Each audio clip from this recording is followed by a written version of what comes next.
Good afternoon from Carson Park in Eau Claire. Zaleski Sports presents Big Rivers Conference Baseball. Today's matchup features the Chippewa Falls Cardinals, 16-7 overall, 7-5 in the Big Rivers Conference, versus the Eau Claire Memorial Old A's, who begin today with an overall record of 10-10, Memorial 5-6 in BRC play. Hello again, everybody. I'm Bob Bradovich, joined in the booth here at Carson Park by former Memorial head coach Dave Sparger. And Spargs, the seeds came out last night for next week's sectionals. So in terms of seeding in the postseason, these games this week that Memorial has today and Thursday against Chippewa, Friday against New Richmond, don't have any meaning as far as the seeds go.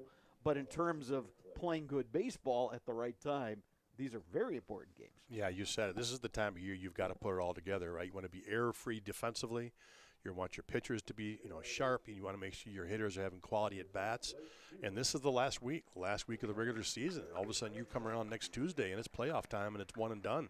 So you're right, very important week here for both teams just to stay sharp and get themselves prepared for the postseason. And in talking with both head coaches, Kyle Kaufman of the A's, Mitch Steinmetz of Chippewa Falls, an added challenge is just the time of the year, okay? Both the schools have graduated already, so you've got the seniors.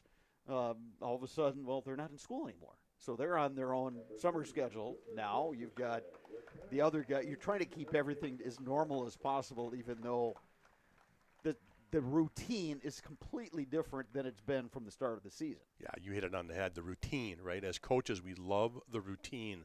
Just keep them in a routine. Let's keep things the same, as little variance as possible. But you're right, when you talk about some seniors being in their summer routine, that pretty much means sleeping until noon and running around with their friends all night. So, yeah, you're right. It's a little difficult. I did like what Coach Steinmetz talked about this morning. He said he had the kids come in and actually lift. So he wanted to get them up, get them moving this morning and get some activity going so they didn't just sleep until, 1 o'clock and then all of a sudden roll out of bed and try to go play a baseball game. So a good move on his part to try to get things a little bit more oriented for the change. So, but again, like you said, it's a little different. Obviously the seniors have got to get themselves, refocused anytime they step back on the diamond because obviously we talked about, next Tuesday being one and done. For Eau Claire Memorial, this is the last regular season game. Well, I shouldn't say that.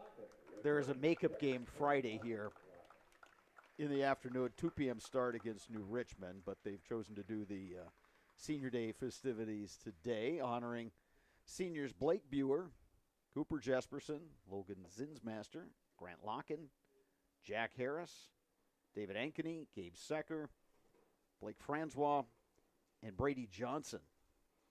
Guys that have been, a lot of these guys, Sparks, have been key contributors over these last couple of years, and now it's senior time, all right? You get it's one of those things that, I can kind of remember it, and I'm sure you remember it from your day, and then, of course, all the coaching. It kind of sneaks up on you sometime, and you realize, whoa, this is coming to an end.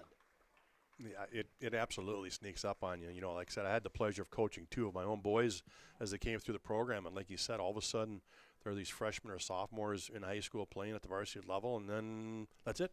They're seniors, and it's their last game, and it's just like, where did the time fly? So you're right. It's been great for these seniors. They've done a lot for the program, and most of these names we've been calling out for 3 years. They've had a lot of good varsity experience. So, again, some senior leadership for the Old A's that can hopefully help them through the postseason. Memorial, a 9 seed for next week's sectional, and that means a road game in a regional semifinal at Stevens Point. As we're looking at these brackets before our broadcast today, Sparks, we're looking at that top part of the bracket. You got Hudson as the 1 seed, which will then play the winner of the Memorial Stevens Point game. A lot of years, those are 3 of the teams that are in the sectional. Absolutely, right? Yeah. Oh, my gosh. You think about that, 8-9 seed, Memorial and Stevens Point, and they go 2 point to play that as the opener of the playoffs. That is crazy. Just think about how many times they've met in the sectionals, right? And here they are, the first game out of the gate.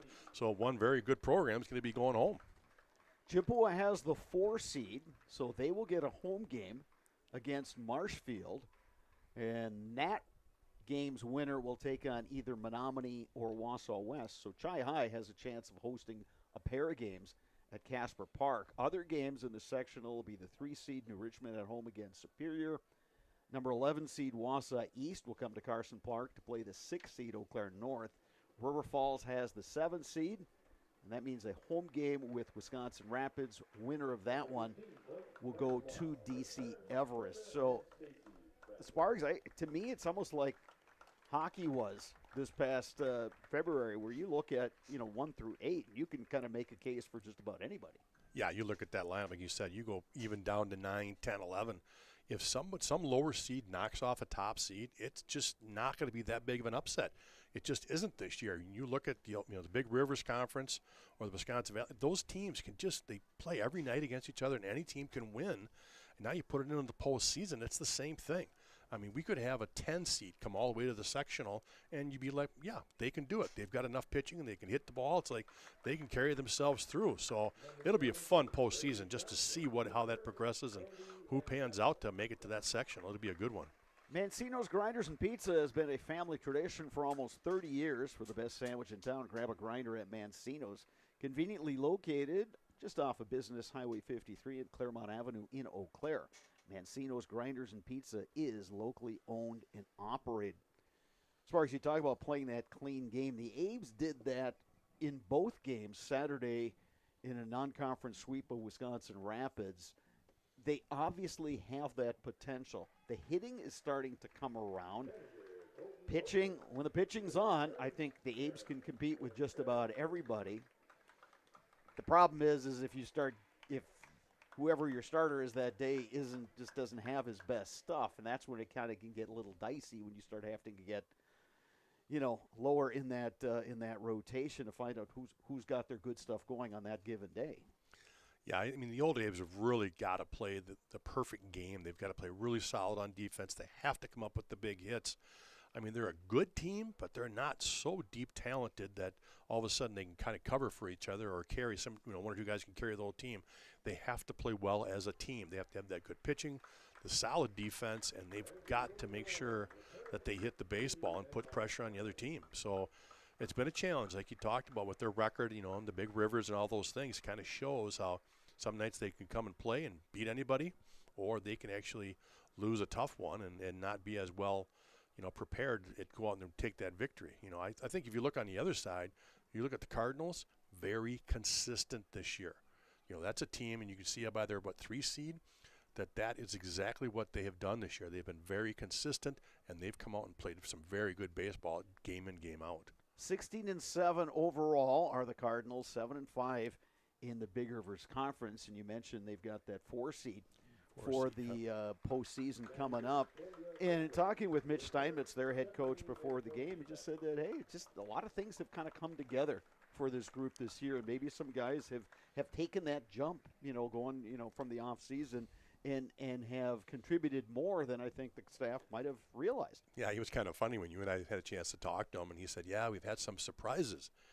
And we kind of looked at him like, what do you mean? He started laughing. He goes, good surprises, absolutely good surprises. So you're right. I think he's had a few young men just step up their game, and he's really filled in nicely. And some guys that maybe he was questioning have really stepped up for the Cardinals this year. And, again, just an outstanding season for them.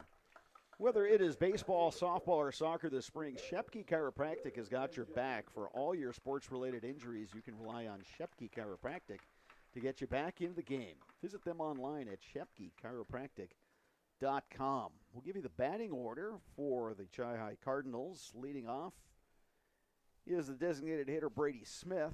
Landon Atkinson, the catcher, will bat second. Batting third is the second baseman Lucas Logslet. In the cleanup spot is the first baseman, Brecken Bovier. Cole Perlberg will play shortstop and bat fifth. Braden Hagman will bat sixth and play left field. In right field, batting seventh is Gavin Thompson. Jackson Martin will bat eighth and play third base, with Evan Weiler batting ninth and playing center field.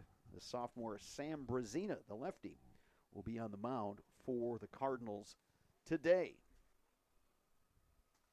Here's Eau Claire Memorial's batting order. It'll be Gabe Secker leading it off and playing left field. Jack Harris, the catcher, bats second. Batting third, the red-hot Ian Bauer, second baseman. Batting fourth, Grant Locken, The center fielder, Logan Zinsmaster, bats fifth and plays first base. Batting sixth, the designated hitter Brady Johnson. Batting seventh is the right fielder David Ankeny. Batting eighth, third baseman Ryan Reisman. And batting ninth, the shortstop Blake Buer. You see all the Memorial seniors, players, managers, stats people. The challenge, it doesn't matter what sport, Sparks, is to have that moment to kind of, soak it in a little bit, be out there with your folks, give them a hug, say thanks, and then be able to kind of flip that switch back into game mode. Yeah, it's a special moment for those seniors, but you're right. It's time now when they walk away from their parents that it's time to refocus and get ready for the game. And again, anytime these two meet, it's going to be great baseball, and there's a lot of rivalry, I guess I'll say, between the old Cards and the old Abes. That kind of rivals that North Memorial stuff, to be honest. Chippewa loves coming over to Eau Claire and taking down the old Abes or the Huskies. Jai High wearing the red jerseys today with the black numerals, lettering. Black and white trim, white pants, the red caps with the black bills, the old Abes. In the home purple jerseys with the white pinstripe pants and the black caps. It's a cool day here at Carson Park. Game time temp 67 degrees. We've got a light breeze blowing in. 319 down the line in left. 405 to straightaway center. 302 down the line in right. Short porch there. And you'll see a lot of activity today here at Carson Park because Sparks, after we're done, the Eau Claire Express will play Game 2 of their opening series against the Thunder Bay Border Cats. Yeah, hence the 4 o'clock start. Most conference games in May will start at 5, but they obviously had to bump this one up to know the Express are coming in after. Jai High coming off an impressive split against New Richmond.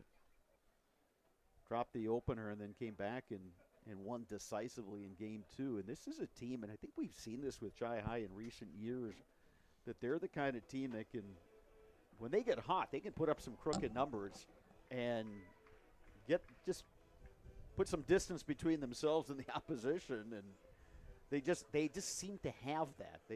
They're the team that can go through, first time through the order and you go down in order, and then all of a sudden you get that one big inning, and next thing you know, you're down 5 runs. Yeah, they usually play with a lot of emotion. So like you said, if all of a sudden their bats get hot, they just get rolling, and it's one after another to kind of feed off each other, and it's an emotional team, and when they're hot, they're going to ride it high, that's for sure. So that's something the old Abes have got to make sure they contain today, is don't allow those crooked numbers. Sparks, when you talked to the Memorial coaches before the game, did you get the sense that they're going to try to use that 9 seed as a motivator? They didn't really talk about the postseason. It was kind of interesting. They were just really focused on this week because it's a busy week. You got Chi High here. You go to Chi on Thursday, and then they host Menominee on Friday. So really it was just about this week. It was the focus about getting their pitchers up and who they wanted to throw this week.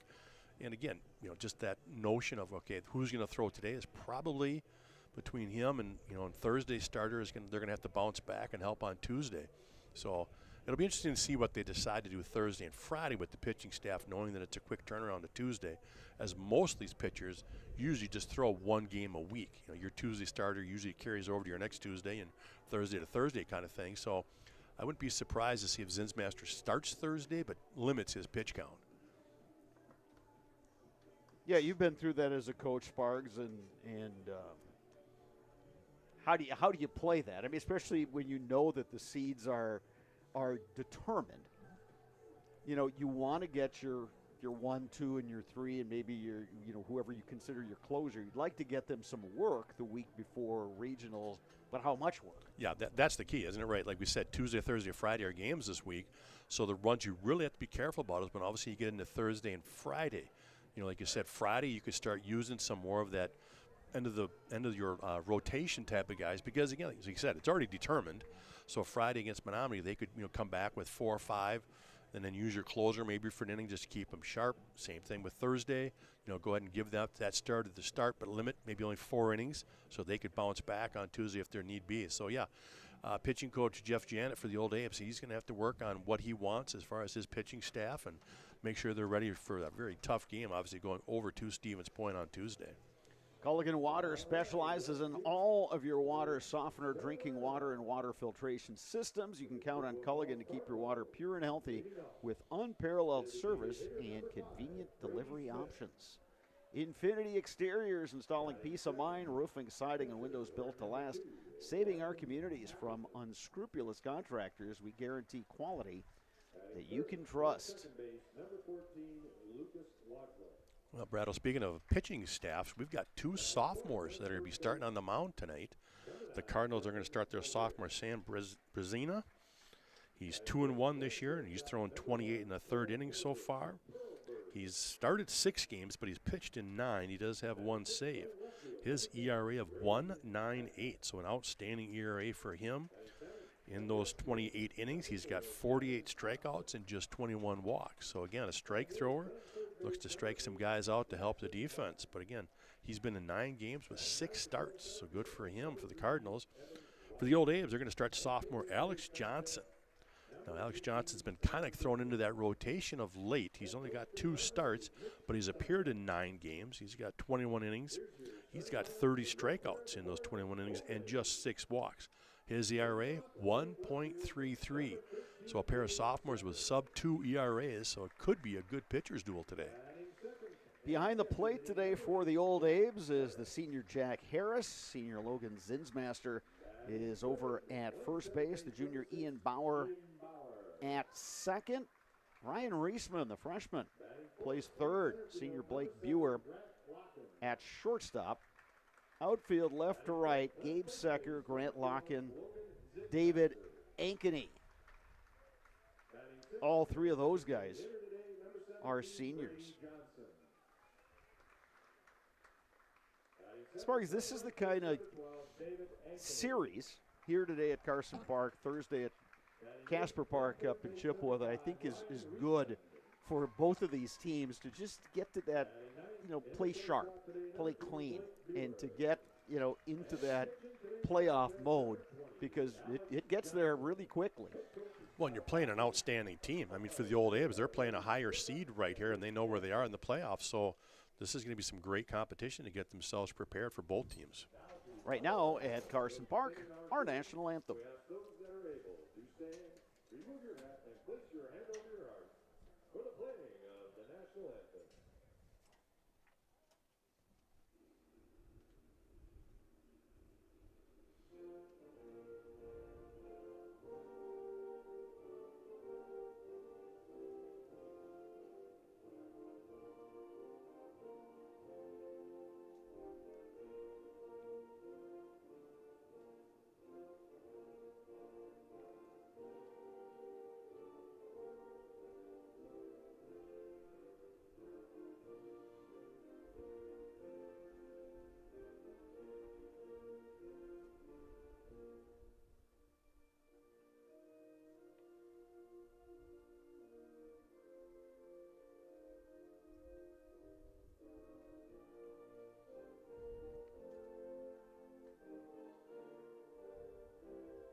Got a nice crowd here for this game between the Cardinals and the Old A's. We've got plenty of room for you, so come on down if you get a chance. Otherwise, sit back. Enjoy the action right here on Zaleski Sports. Final week of the regular season for all these Big Rivers Conference teams.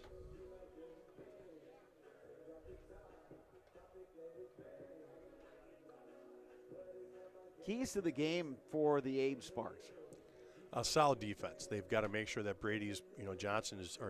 Alex Johnson, the sophomore, throws strikes, lets them put the ball in play, and he's got the solid defense behind him. One thing you cannot do is allow Chippewa to have extra outs because they will capitalize. So solid on defense, and then offensively, they've just got to put the ball in play, make something happen offensively, and we saw that over the weekend. That they did a much better job of scoring runs, and so they're looking to carry that over. We had Ian Bauer and Grant Locke in the Zaleski Sports Highlight House on Saturday. Both of them were excellent at the plate in that sweep over Wisconsin Rapids. And interesting that Locken, for the better part of his career, has been a leadoff hitter. But given where Memorial is this season in terms of bats, you don't have a Sawyer Stein, you don't have a Leo Lauscher. Locken gets moved down. He's not your prototypical cleanup hitter, but he's got some gap power. He's capable of putting one over the head of an outfielder, and the kind of guy that you put him in those RBI situations, he's capable. And some kids just aren't, right? I mean, some kids, you put them in those situations with a little extra pressure and they don't come through for you. But Grant Locken, he's done that his whole career. He's a guy that knows how to get on base. So like you said, he may not be your prototypical four-hole hitter, but he's going to gap one. He'll put the ball in play, and he's hitting over 400 on the season. So that's what you want. He's hitting 415. And you talk about Ian Bauer, he's just shy of 500 on the season. He's hitting 474. So, again, your 3-4-hole hitters are ready to produce. So stepping in for the Cardinals, the designated hitter Brady Smith. Right-handed batter facing the right-hander Alex Johnson.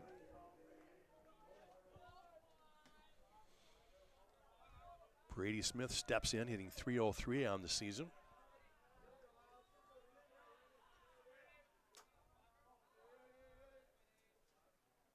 First pitch today, 4:19 p.m., and it's outside to Brady Smith. Yeah, you mentioned the importance of playing clean against Chippewa. They're also a team that loves to run. 2-0 out of Smith. Yeah, good point. They love taking that extra base, so you're right. They'll put the run game into play here today. Outfield medium deep, playing pretty much straight away. There's a strike on the inside corner to Smith. David Ankeny, the right fielder, kind of shading a little bit toward that right field line. 2 balls, 1 strike.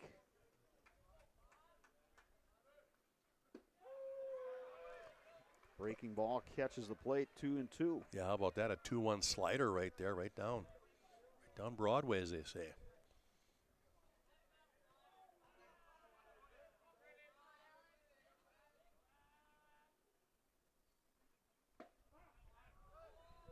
Johnson trying to catch that outside corner, missed by just a bit. The count is full. Oh, what a good eye there by Brady Smith. 2-2 fastball on the outside edge he took.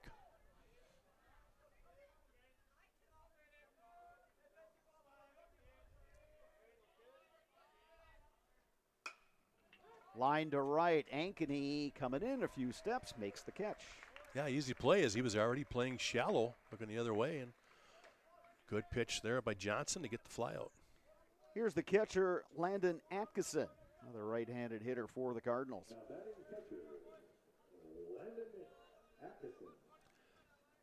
Atkinson hitting .244 on the season.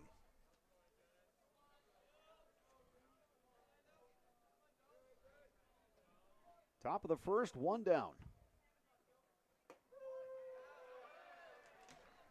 Johnson starts in with a strike.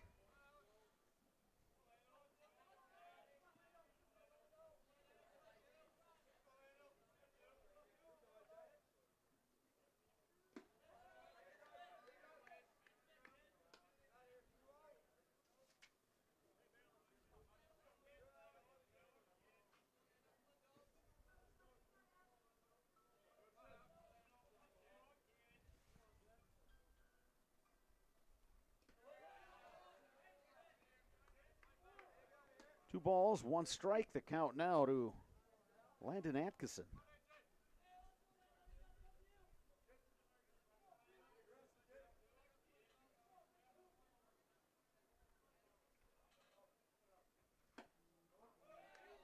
Check swing. And ruled a ball, so 3-1 to Atkinson. Yeah, he definitely held up, so he did a good job holding off that high fastball right there.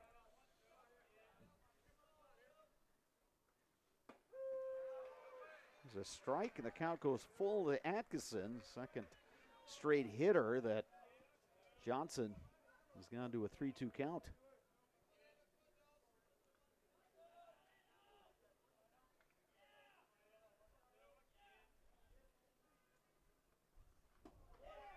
Breaking ball didn't break, and it's a walk to Atkinson. So the Cardinals have a runner on. And the number 3 hitter, Lucas Logslet, coming to bat.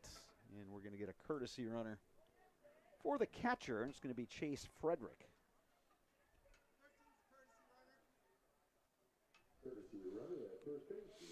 Well, that's what we talked about in the pregame, right? Was he didn't want to give up any of those free bases, and right there he comes out with the ball 4. He ran that count full to the first hitter and got the fly ball, but this time he was unable to get that 3-2 pitch over. And like you said, obviously that curveball or slider, whatever it was, got away from him as he threw it behind Atkinson. So the Cardinals get a guy on with 1 out.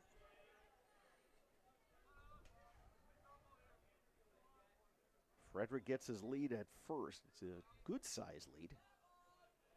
Held there by Zinsmaster.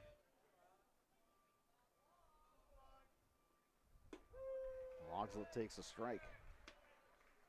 Alex Johnson is pretty quick coming home as he's got that slide step. So, again, that'll help the catcher if he decides to go.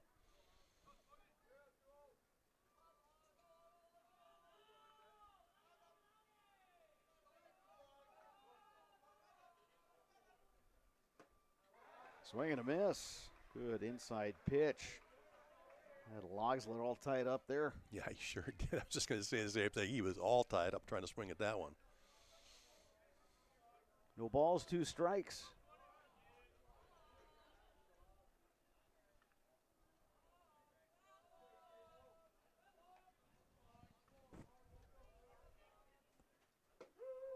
Strike 3 called right on the outside corner. Logslet down looking, 2 outs here in the top of the first.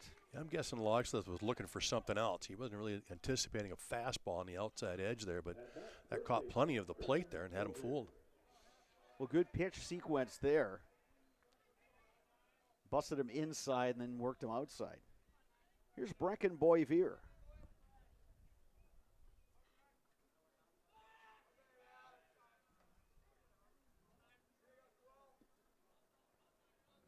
Boivier, the number 4 hitter here for the Cardinals. We'll see if they decide to put courtesy runner Frederick in motion. Works ahead again here now to Boivier. I tell you what, that was an important out there getting Logslet. He's their leading hitter at 403. Boivier is hitting 329.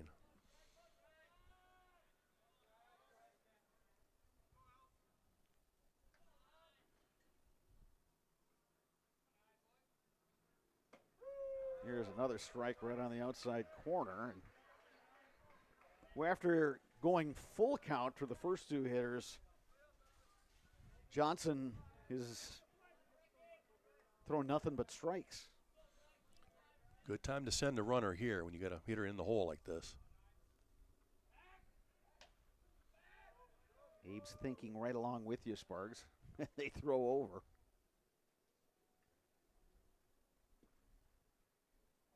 Yeah, I would agree with you. You know, you wouldn't mind starting off the second inning with Boivier leading it off.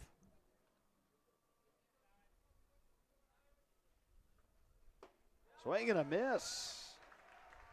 Johnson back-to-back strikeouts. The Cardinals are retired in their half of the first. Old Abe's coming to bat when we return. You're watching high school baseball on Zaleski Sports. At Ridgetop, we are your trusted, local, affordable exterior renovations expert. Isn't that right, Bo? Exactly, especially when we are working on someone's biggest investment. Can you give us an example, Bo? Well, there was this house. We replaced the roofing, siding, and windows. Then, they left a 5-star review. One of our thousands of 5-star reviews?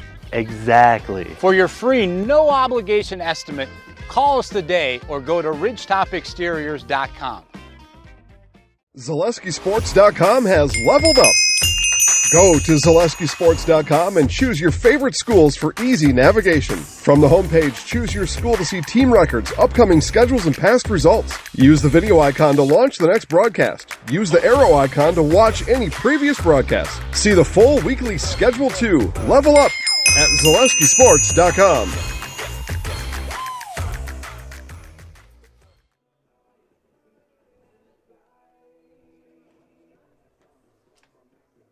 No matter what your everyday life looks like, Fleet Farm is you covered at the best prices guaranteed. Auto, pet, bird, farm, snacks. Fleet Farm has everything you need, all at the lowest prices. Marshfield Dairy Fest, May 30th and 31st. Check out marshfield.com for all the details. We'll see you in Marshfield for a fun-filled weekend at Dairy Fest. Sam Brazina, sophomore lefty on the mound for Chippewa Falls. Landon Atkinson is his catcher.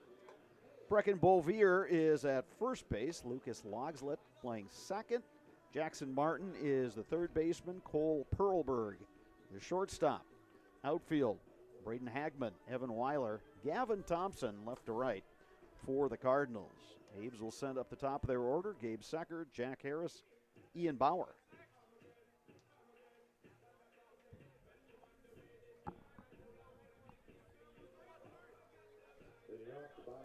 Racina trying to do exactly what Alex Johnson did for the Old A's, and that's have a clean first inning, kind of get yourself settled in. So he'll see if he can do the same here in the bottom of the first. Brazina will work out of the stretch. Third baseman Martin in on the grass. Brazina starts Secker off with the strike. Gabe Secker hitting .281 for the Old A's.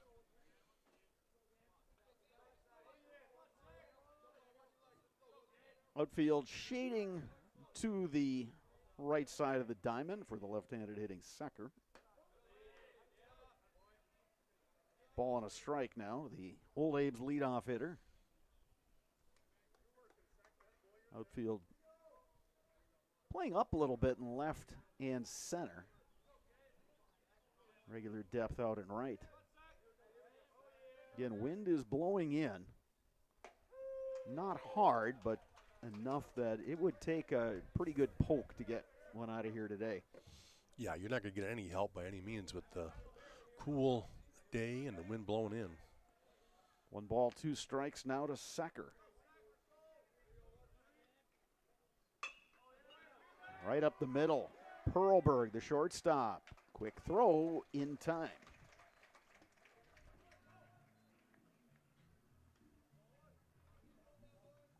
Going to bring up Jack Harris.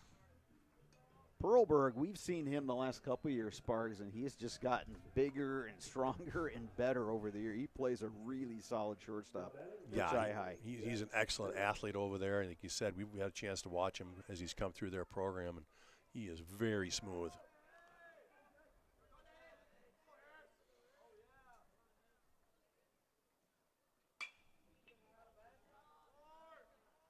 Harris a little late on that swing. No balls, 1 strike.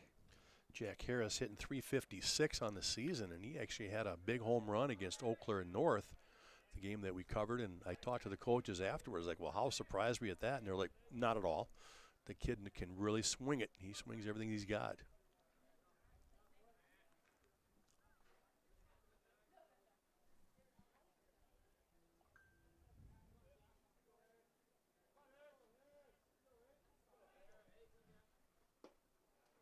Breaking ball. Harris swung right over the top. No balls, 2 strikes. Yeah, that was really a good pitch. That one just dropped off. He swung right over the top of that one. Yeah, Brazina looks like he's got a couple of the curveballs. He's got a standard curveball, and then he's got that slow curveball. Fastball right on the corner. Strike 3 called. Well, he set him up for that one, Sparks. Well, as like you talked about before, great sequencing, and boy, did he ever do it there. You know, you got that first pitch strike, and then you come with that breaking pitch that he's way out in front of and over the top. So you just gas him up on that outside edge again, and he goes down looking. So here's the hot-hitting Ian Bauer. Lefty-lefty matchup here.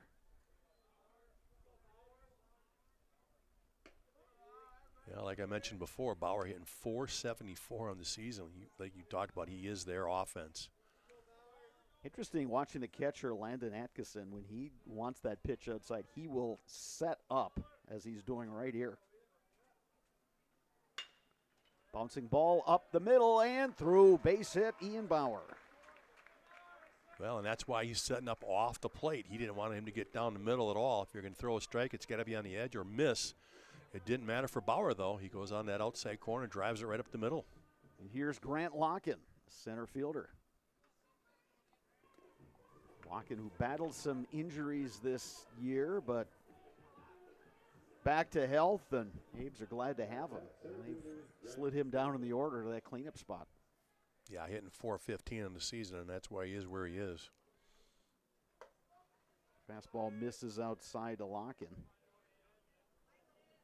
Yeah, it's a big difference for this old Abe lineups when you get Grant Locken back in there. Like you said, he's been battling injury throughout the season.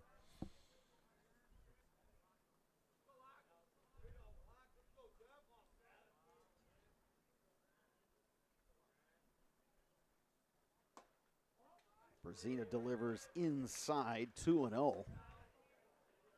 Gave Bauer a long look over there at first base. Yeah, Bauer not much of a lead off first. A little longer now. Lock into center. But right at the center fielder, Evan Weiler, who puts it away. And the Abes are retired in their half of the first, one complete. Here at Carson Park, we're still scoreless. You're watching Big Rivers Baseball on Zaleski Sports. Welcome to Bruce Orthodontics, where we provide comprehensive orthodontic care to patients of all ages. We are now accepting new patients, and we accept most insurances. Orthodontics is much more than just a job to me. It is my passion and my life. What separates us from other orthodontists is constant continuing education for myself and my staff, compassion, and dedication. Here at Bruce Orthodontics, we change lives one smile at a time. I'd love the opportunity to meet you and transform your smile. Call us to set up your free consultation today. Get more sales, more customers, more employees, more community support. Let Zaleski Sports help you today. Our advertising rates are less than what you have in your pocket now. People just like you watching this broadcast are your next customer or team member. Plus, you'll have the satisfaction of making sure that our light continues to shine on these student athletes. Use the phone in your hand. Email us now. Whether you are buying or selling, turn to the Jesperson Group at C21 Affiliated. They've got a pulse on the local real estate market, and they can help you with both existing homes and new build. Plus, they can assist you through each step of the process. Making the home buying and selling process simple, not stressful, that's what you get with Jesperson Group at C21 Affiliated. Keep your home and valuables safe with SOS Security in Eau Claire. Protect against intruders, fires, water, and more for every room, every door, and every window. Place your trust in SOS Security. Top of two here at Carson Park. 5, 6, 7 in the Chippewa Falls batting order coming up. It'll be Cole Perlberg, Braden Hagman, Gavin Thompson, the scheduled hitters, against the right-hander Alex Johnson.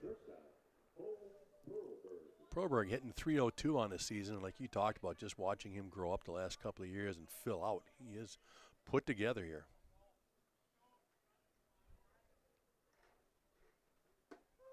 There's a strike on the outside corner.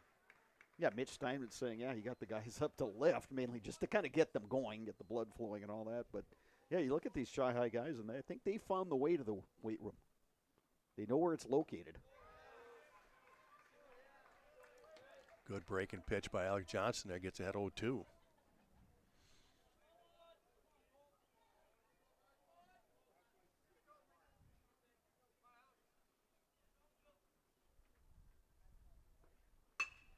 Bouncing ball to second.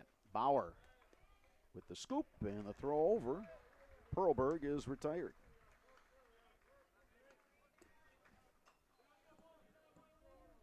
Here's Braden Hagman, the left fielder for the Cardinals.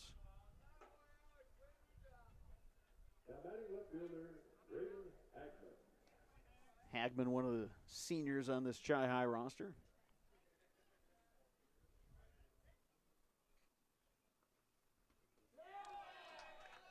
Hagman will get to first base on the hit by pitch. Yeah, good job by Hagman, just kind of turning that shoulder and going and taking it for the team, as he was only hitting 167, so he's not hitting like he wants to be. But a good job taking one for the team, getting down to first. Johnson's thrown a couple of those breaking balls that just haven't broken the way he wants to. He's thrown some good ones. Yeah, but you're right. So far he's been very consistent with that, and that's why he's gone really well with that fastball, though, and locating it. Here's Gavin Thompson, left-handed hitting right fielder for the Cardinals.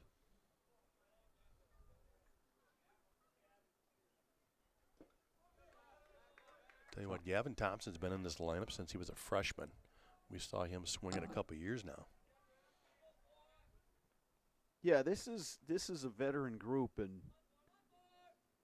you know, I think if you hadn't paid a lot of attention to Chi High this year, you think, okay, maybe they're sneaking up on people. Well, when you look at the number of seniors they've had and guys who have played a lot, it's kind of a similar story to New Richmond. These guys have been around; they know what it takes in the big rivers, and here they are as seniors. Yeah, like you said, it's if you watch them at all, it's no surprise. They've got a lot of experience back, and they've got good pitching, good depth. So it'll be fun to see what they can do in the postseason.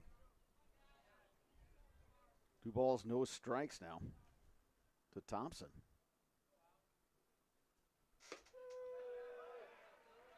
Johnson gets that one over, 2-1. Yeah, this will be a really interesting sectional. You know, Hudson a deserving number 1, DC Everest number 2, and I think after that you could throw all those schools in a blender. Yeah, throw them out and let's see where they land. Yeah. Who knows?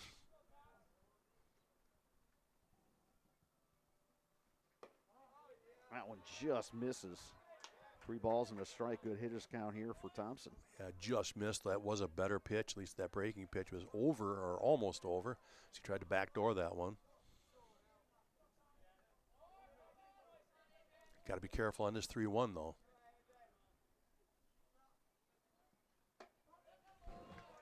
That one misses outside, and the Cardinals have runners at first and second for the third baseman, Jackson Martin.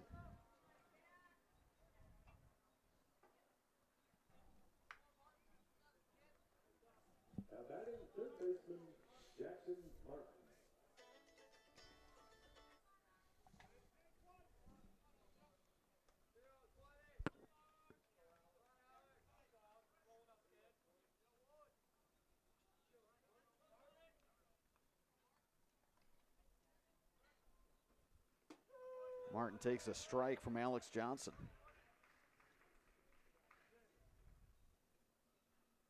Ian Bauer down there at second, looking to keep Braden Hagman close.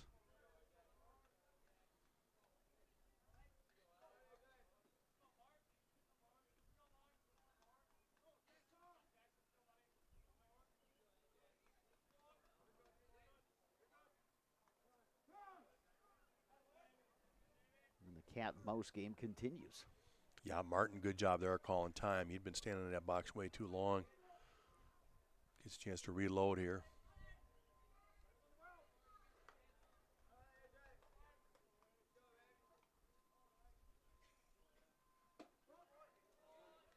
That one up a little bit. 1 ball, 1 strike with 1 out here. In the top of the second, Chippewa Falls with a pair of runners on.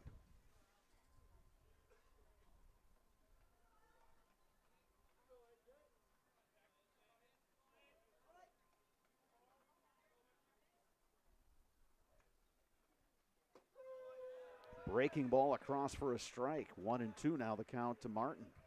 Tough pitch there, 0-2, or excuse me, 2-0. You know, Martin was sitting dead red, so all of a sudden he throws a little wrinkle at him. He's going to take that one. Abe's looking for the ground ball and a chance to turn 2.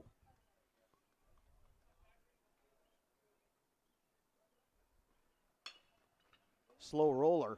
Reisman's got a charge, the scoop, and the throw in time. Nice play right there, coming off at third by that freshman Riesma again. We've seen him make several good plays at third base this year. That's the big second out here in the second inning. Played the hop well and made the off-balance throw. Hagman moves up to third, Thompson to second. Here's the number 9 hitter, Evan Weiler. Weiler's looking for that big 2-out hit here for a couple RBIs. Abe's can play back now with 2 down.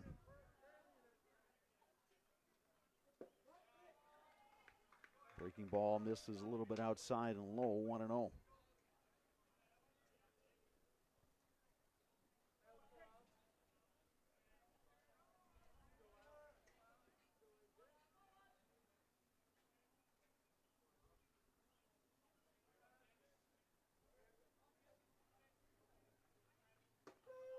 There's a strike on the outside corner, 1-1.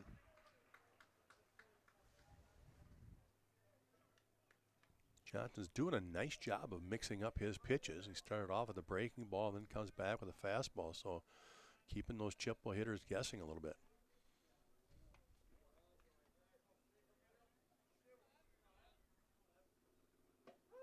Here's another strike.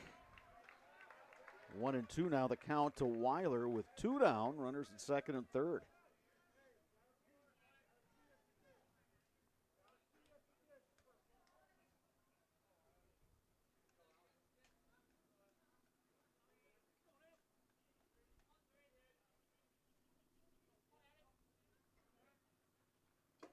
Swing and a miss. Foul tip. The catcher, Jack Harris, held on. Cardinals threaten but do not score. Old Abe's coming to bat when we return. You're watching Big Rivers Baseball on Zaleski Sports. Hi, I'm Josh Sparks, owner of Infinity Exteriors. 9 out of 10 brand new roofs can't pass a simple manufacturer warranty inspection, meaning 9 out of 10 brand new roofs have no warranty. Infinity operates on principles instilled in my Marine Corps service: honor, courage, and commitment. Infinity is meticulous craftsmanship, unbeatable quality, and always at the best price. Infinity buys more, pays less, passing those savings directly to you. We're booking new roofs, siding, and windows. Call today. The biggest name in streaming and the biggest name in Wisconsin high school sports broadcasting are now in the same place. Download the Zaleski Sports app on Roku today for easy viewing of your favorite high school sports. Find games by season, sport, or school, then sit back and enjoy. Download the Zaleski Sports app on Roku today. At Chippewa Valley Orthopedics and Sports Medicine, whether you are a professional athlete, weekend warrior, or simply have an aching joint, rest assured that you will receive unsurpassed care delivered with compassion and respect. When you need it most, visit the sports medical experts at Chippewa Valley Orthopedics and Sports Medicine.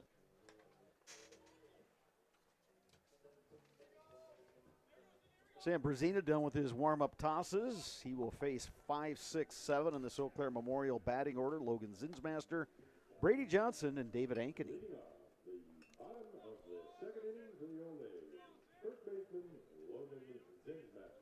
Zinsmaster playing first base today has been the other Big Rivers Conference starting pitcher for the Old Abes. He's hitting .250 on the season.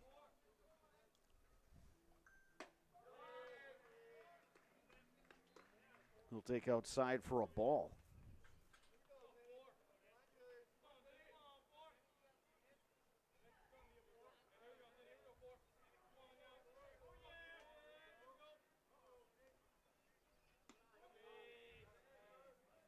That one misses outside, 2-0 to Zinsmaster.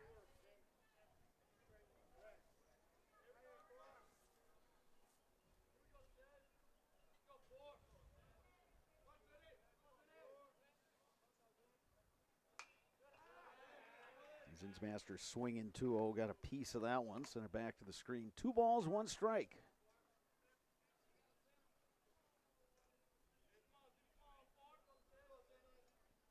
Overcast day here at Carson Park.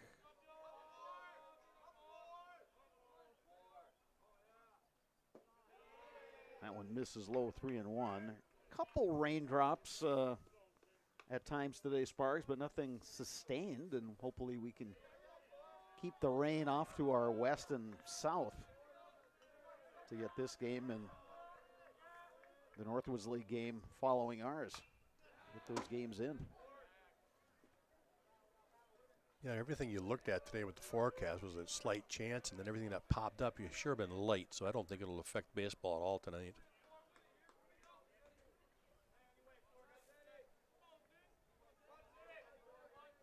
Count is full to Logan Zinsmaster.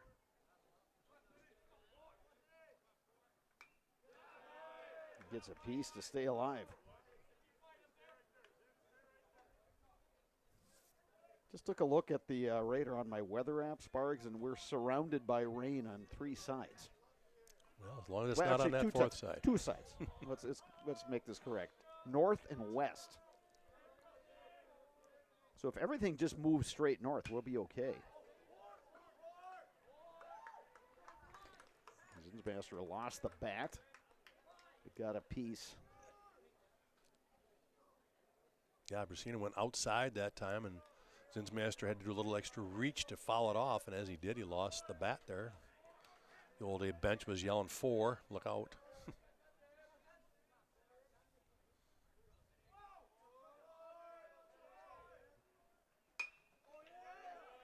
Good at bat for Zinsmaster.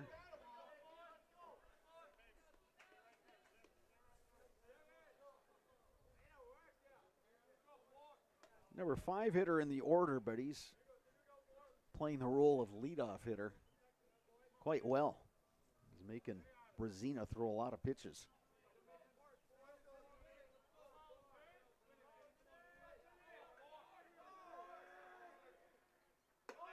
And Zinsmaster works the walk.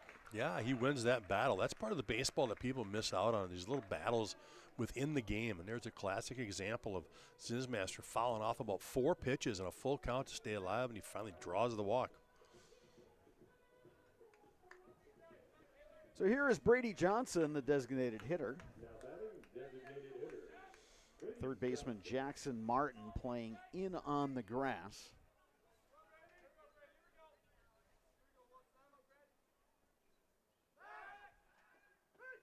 Quick throw over, close play, but Zinsmaster dives back in safely. Brady Johnson's doing the DH role today, and he's really earned it here the second half of the season. His bat's come alive. 10-3-26 right now.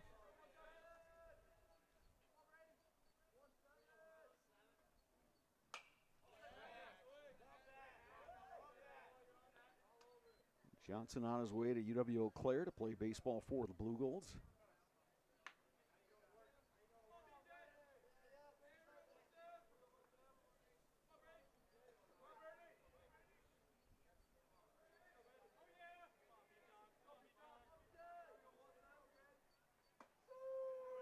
Strike right on the corner. Great pitch there from Brasina at the knees, out there on the corner.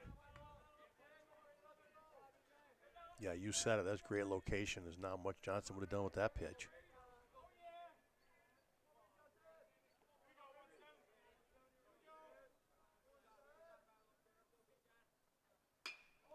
Hard hit ball, base hit to right. Zinsmaster will stay put at second. The A's have something cooking here in their half of the second. Well, we talk about how Brady Johnson's come alive the second half of the season here in that DH role. Comes through with a base knock there.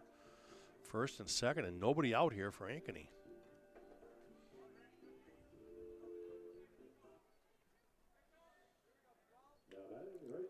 Well, you got to believe Ankeny's going to try to put a bunt down here. He is hitting .324 on the season, but this is just one of those situations where a good placed bunt really helps your team. Bovier, the first baseman, in on the grass. Third baseman Martin, even with the bag, now he's taking a couple of steps in.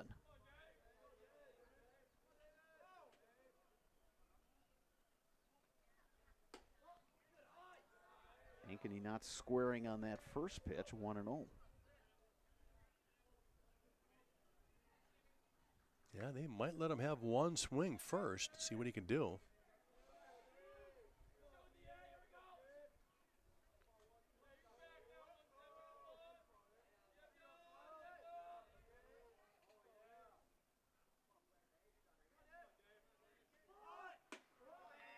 Showed bunt. Pulled back. Takes a ball, 2-0.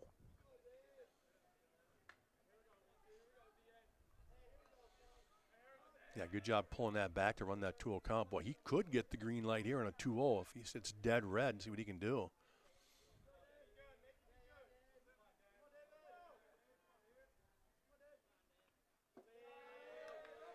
Boy, and he was looking to swing away at 2-0.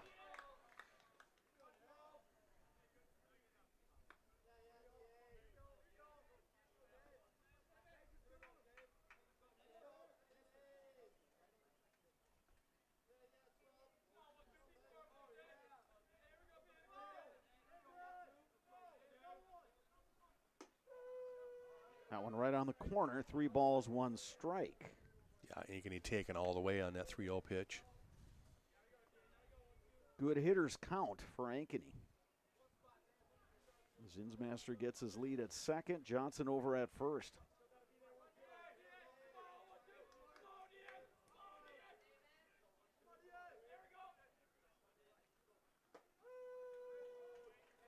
There's a strike to Ankeny, and it's 3-2. Boy, that was a good pitch right there. Messina right on the inside corner.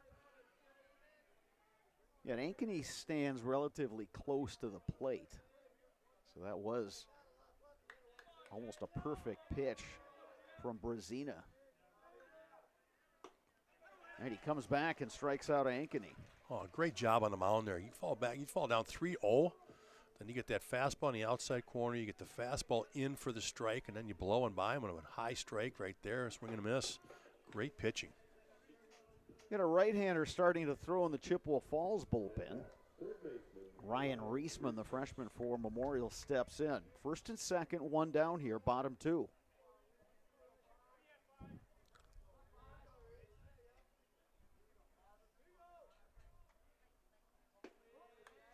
Reisman takes one a little low. Yeah, Reisman, like you said, just a freshman playing third base for the Old A's. He's still hitting 300 on the season, so he's been very consistent.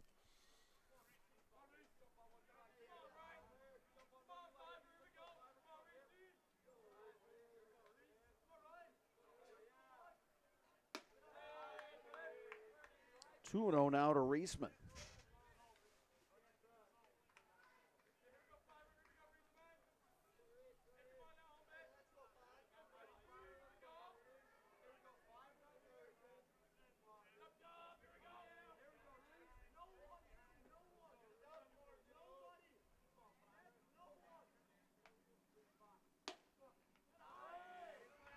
That one misses upstairs. It's 3-0. Yeah, back-to-back hitters, 3-0. He was able to come back the last one. You turn him loose here, Sparks? I don't yet. Not 3-0. Because you can get that same pitch 3-1.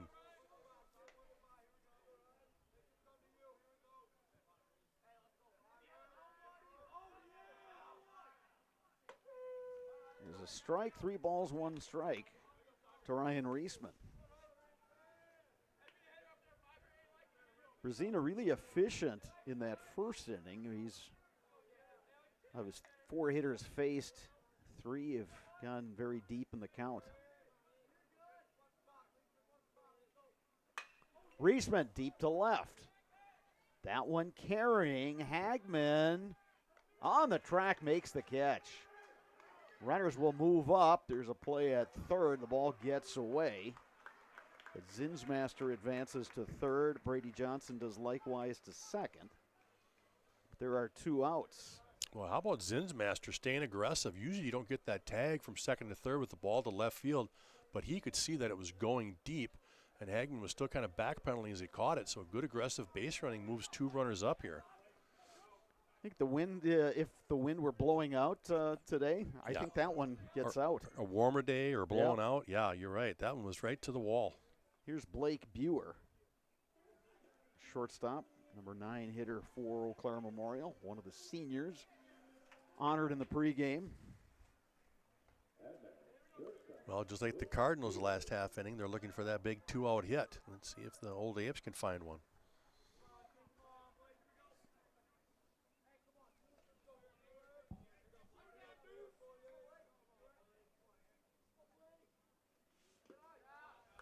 Fastball low and away, ball 1 to Buer.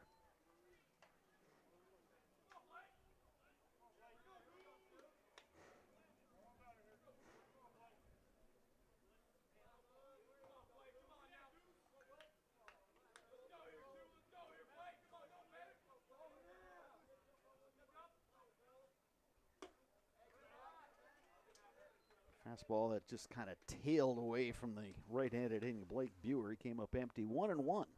Yeah, he's got that classic lefty tail on that fastball. You could really see it on that one.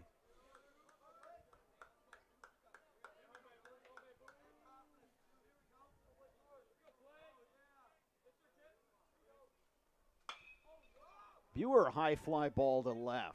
Hagman's got a beat on this one.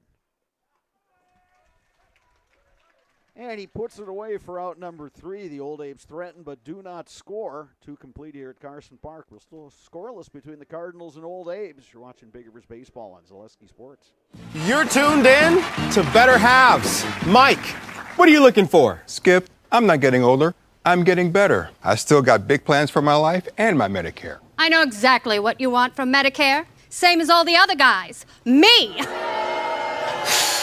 Hey, Mike, I'm Sheila from Security, and I'm just like you. In fact, I'm from your neighborhood, and I've got a Medicare plan that treats you like you. Did it just get better in here?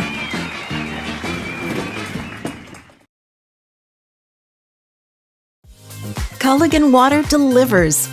From your first call, to your first sip, to your first soak. Culligan, give us a tap. The only water that comes with a van.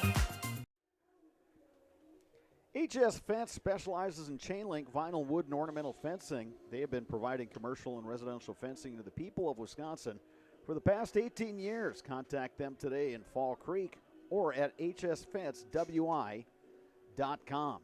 Spargs, you speculated we might have a pitcher's duel today, and through 2 innings, that's exactly what we've got. Yeah, they both had an opportunity there in the second as they both stranded runners on second and third. They had them on there with 2 outs, but could not come up with the big hit. So, like you said, going top of the third, scoreless.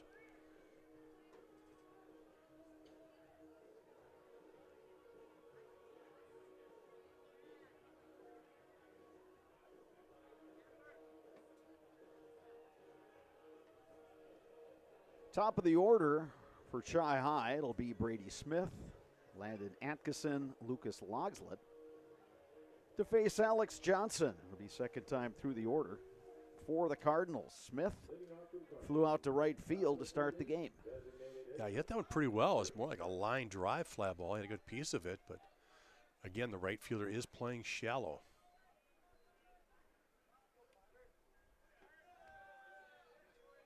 Johnson missing outside, 1 ball, no strikes.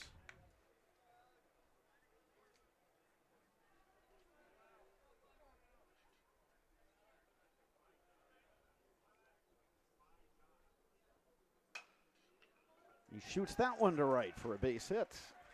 Yeah, Brady Smith both times looking to go to the right side, and this one he lines through the gap. Here's Landon Atkinson, who worked a walk back in inning number 1. That's the first hit for the Cards here. Comes here in the top of the third.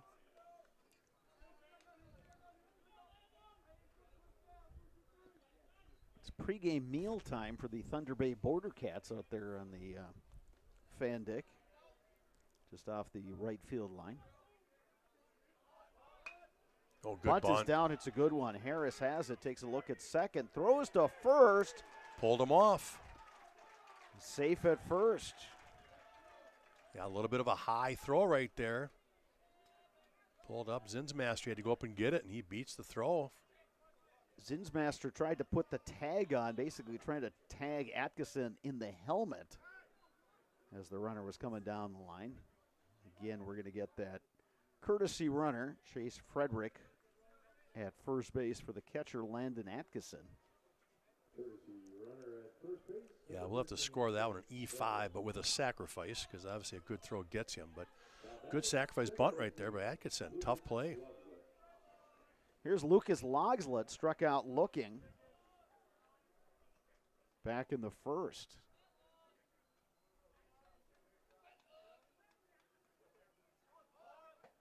Zinsmaster, the first baseman, playing up. That pitch misses outside, 1-0. Yeah, it's not often you see your 3-hole hitter willing to put down a bunt, or at least forced to put down a bunt. He's hitting 403. But again, the Cardinals are just trying to put runners in scoring position with less than 2 outs.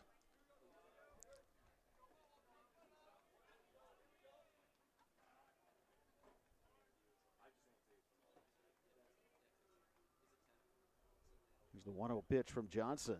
That misses outside, 2-0. And that time he was not showing bunt. So a little cat and mouse right here for the Cardinals.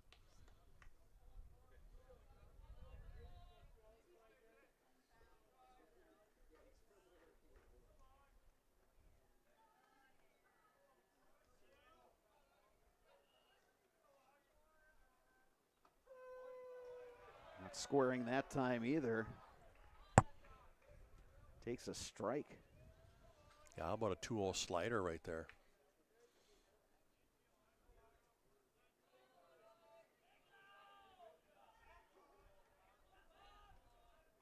Two on for the Cardinals, nobody out. Full hitter Lucas Lieslet at the plate. Now he squares. Puts down another nice bunt. Harris throws to first. They got him there. Very close play. But again, an excellent job by the Cardinals. Good execution. Getting the bunt down, moving runners up.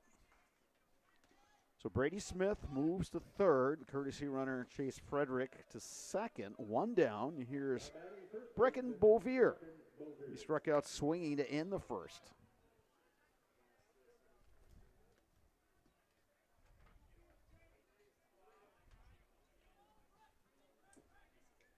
Middle infielders playing up. Now the corner guys move up as well. Yeah, I think they're thinking the same thing about a pitcher's duel today, so they want to try to cut down that run and not let the Cards get a cheapie.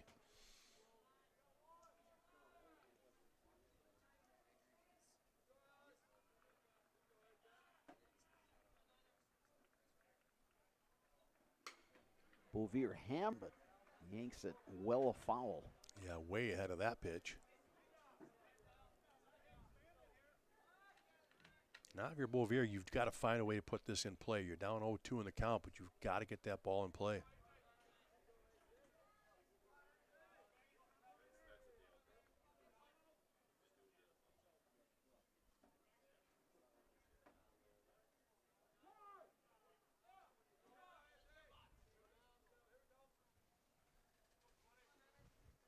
Abe's threatened in their half of the second.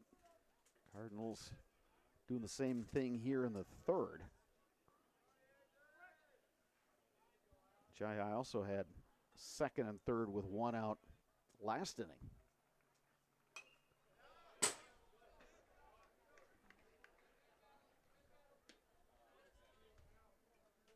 Everybody is okay in the box to our left. Yeah, one more window over, and that would have gone in.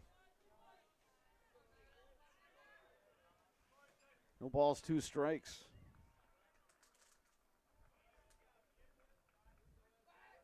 Johnson will step off.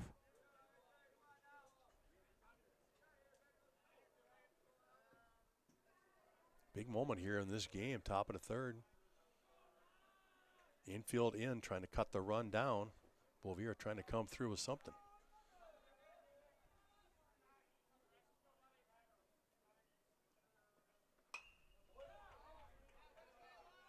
Bovier keeps the at-bat going. It's still 0-2.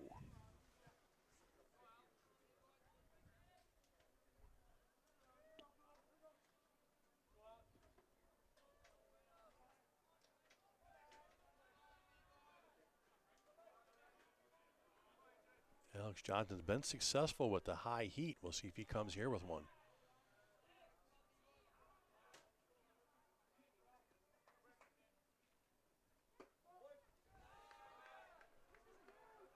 Missed outside that time, 1-2. That's a good pitcher's pitch, though, right there, right? You get off the plate a little bit with a good fastball. It's competitive. You give them a chance to maybe swing and miss off the plate. So a good 0-2 pitch right there.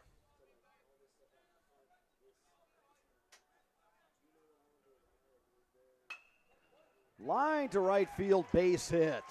We could have a play at the plate here, Brado. Smith scores. So does Chase Frederick. Chippewa Falls grabs a 2-0 lead. Well, Bovier just kept fouling it off, kept battling and battling, and finally got a pitch to do something with it and lines it into right field.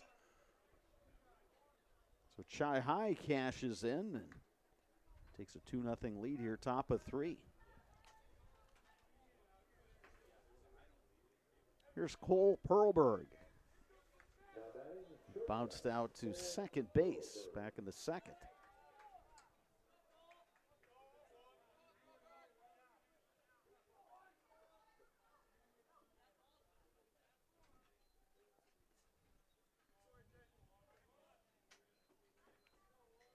Well, second time through the order, and the Chi High has come back with much better at bats and put 2 across so far.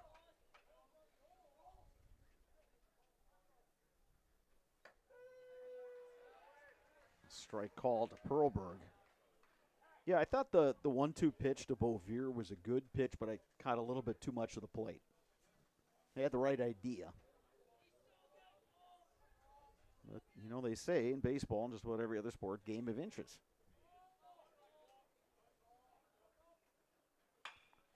Rip to left, but hooking a foul. Well, again, let's go back to that. You talk about game of inches. Well, what if the old A's were playing back? You know, what if they were conceding the run and they decided, all right, we're going to play deep? Well, maybe the first baseman, Zinsmaster's deep, and he jumps up and can catch that little soft liner coming over his head. You know, but they decided, again, to play in, and that ball gets over the top and 2 RBIs. Yep, exactly.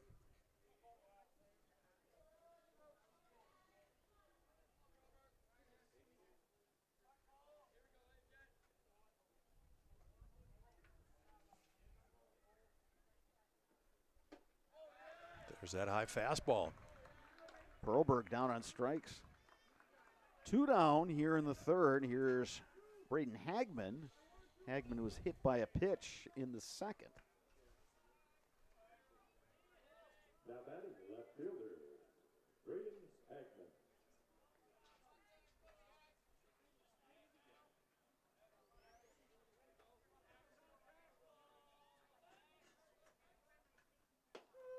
Hagman takes a strike. Well, good job by Alex Johnson. After giving up that single and 2 RBIs, he's really settled in. Struck out Perlberg and gets ahead of Hagman here.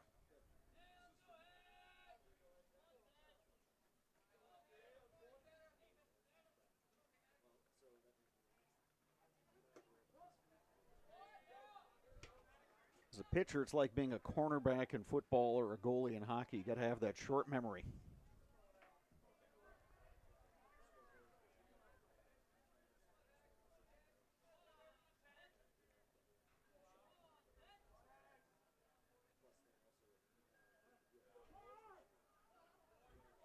Oof, late time called as Johnson was basically starting his motion coming home there.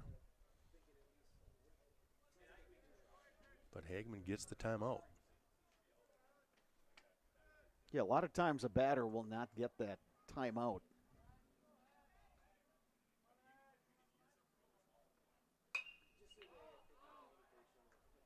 Ball and 2 strikes now to Hagman.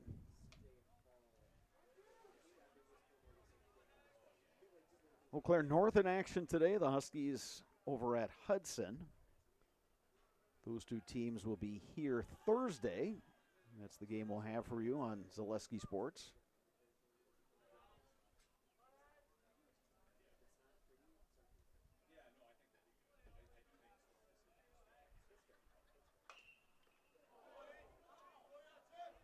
That'll scatter the old Abe coaches right there as Hagman real early on that inside pitch.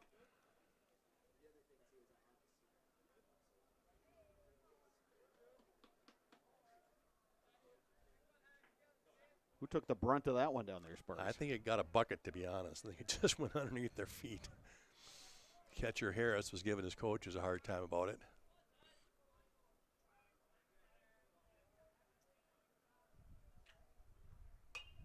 Yeah, usually if you're sitting where the Abe's coaches are with the right-handed hitter, you're fine.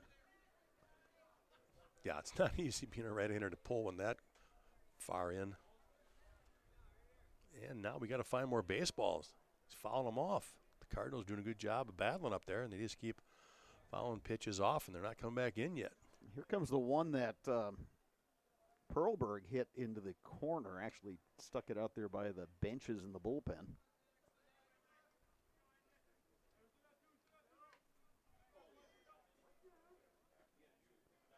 One ball, 2 strikes, 2 down, runner at first, 2 runs already across for Chippewa Falls.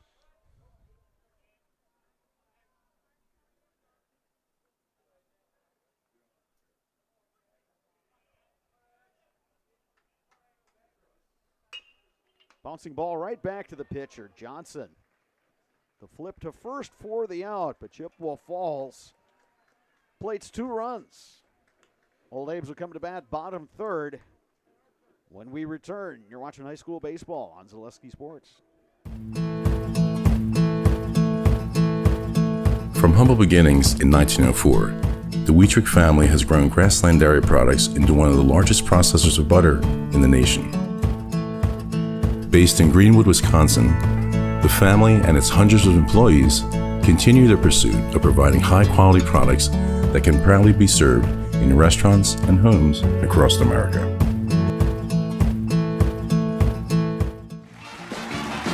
We're back with Better Halves. Jane is looking for a better health plan. Jane? I need someone who'll make time for me. So, how would you two get to know me? You want time? I'll keep you on hold all night long. He sounds gross. Jane, I'm Steve from security. I won't treat you like a number. I've got award-winning service and coverage made just for you. Now that's better. Next up, networks.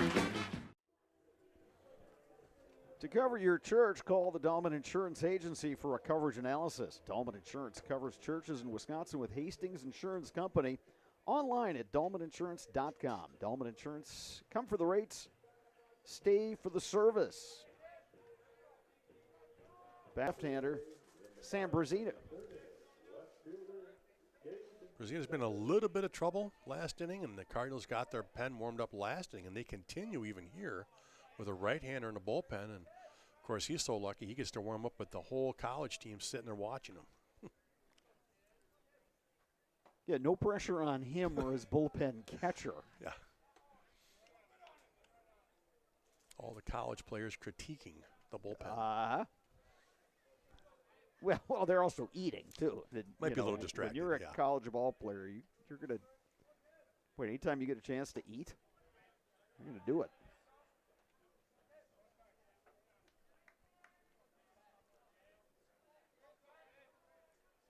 One and one here now to Secker. Well, this was the situation for Chi High. They got to the top of their order, and they were able to get a couple runs. Secker watches that one go outside. 2 balls and a strike. Yeah, the first 2 innings were very similar on both sides, like you said, and all of a sudden, Chi High would be able to plate 2 in the top of the third. The Old Abe's looking to answer.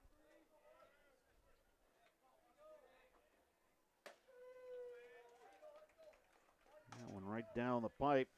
2 balls, 2 strikes to Secker. He bounced out to shortstop, his first at bat.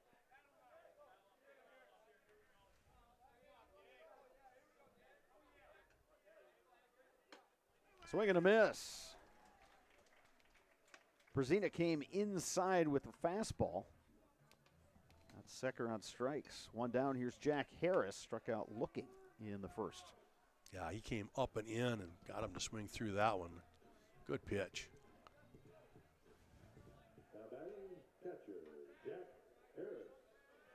Yeah, both of these starting pitchers today, sophomores, and 2 guys that project quite well for the rest of their high school careers. Yeah, if you're the Tuesday starter on your varsity team, just as a sophomore, you're right, you got a bright future.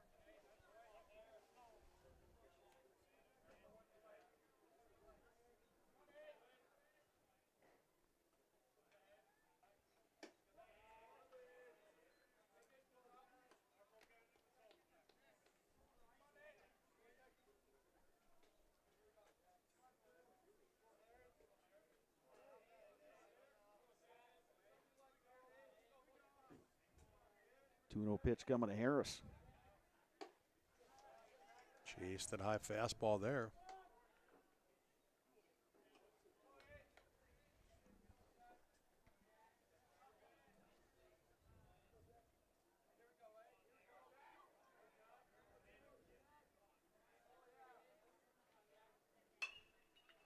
Harris to right. Gavin Thompson comes on, makes the catch. 2 down in the Abe's half of inning number 3.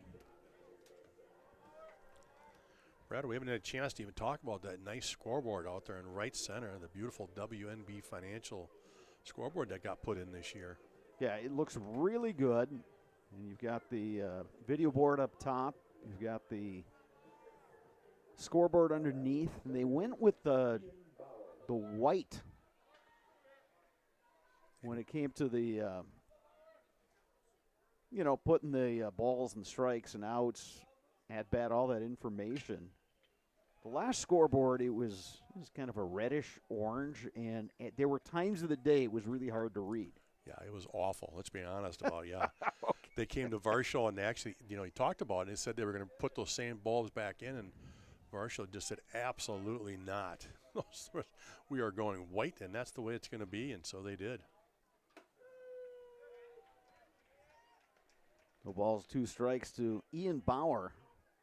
Bauer has one of the 2 Old Abe's hits, that coming in the first inning.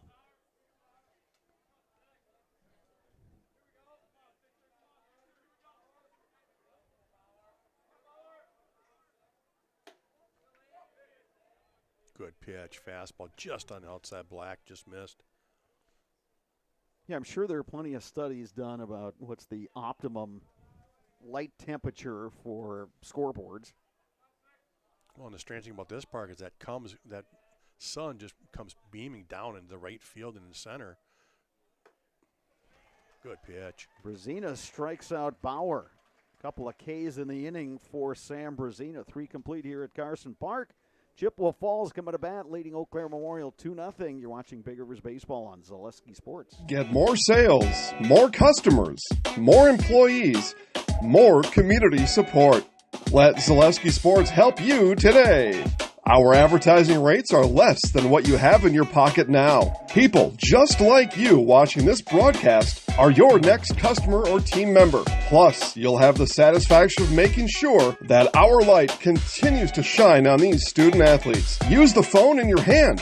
Email us now. Hey, you're tuned in to Better Halves. Skip, I love my hometown, and I want a health plan that feels the same way. So, what are your favorite local date spots? Oh, yeah, I know like all the date spots in Eau Claire. Jane, I'm Steve from Security. I've lived here in Wisconsin my whole life, and that means I understand your health coverage needs better. By the way, Doug, it's Eau Claire. I have a dozen Eclairs in my dressing room. Mutual of Wausau Insurance, protecting homes, farms, and businesses since 1875. Visit mutualofwausau.com to find an agent near you. Security Financial Bank, SFB, whether you are starting a business, buying your first home, or saving for college, SFB has the bankers who believe in you. Learn more today at sfbank.com. Member FDIC. Top of the 4th inning here at Carson Park. Chippewa Falls put up 2 runs last inning. Cards will come to bat here in the 4th. 7, 8, 9 in their batting order. Gavin Thompson, Jackson Martin, Evan Weiler against the right-hander Alex Johnson, who's given up 2 hits. Abes have committed 1 error. Yeah, Thompson had a real good at bat there in the second inning. He ended up drawing a walk. He's hitting .375 on the season. I would think this is a big inning for Alex Johnson. Abes would like to get him some innings. He's pitched well. Trailing 2-0. With 7, 8, 9 coming up, the Abes would like to have him throw an efficient half inning. Yeah, it's a busy week for the Old Abes. We talked about that, playing Thursday and Friday this week, so you're right. Deeper he can go into this game, a little more it'll save on that bullpen. Went with a curveball, just missed outside. 2 balls, 1 strike.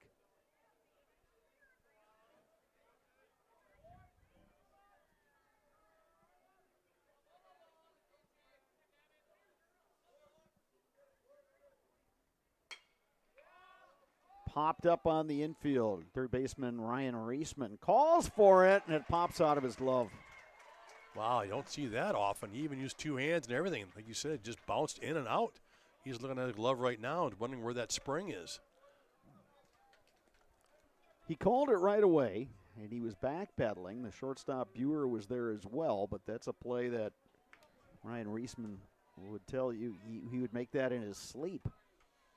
Yeah, I wonder if that ball didn't have a little extra spin. You know, as that popped up in the infield like that, it probably had a lot of spin. When it hit the leather, it just spun right out. Here's Jackson Martin. Break for the Cardinals. We'll see if they take advantage. Here comes the bunt. Bunt is down, and it rolls foul. Good decision right there by Harris. Could see the trajectory of that bunt. Knew it was going to go foul.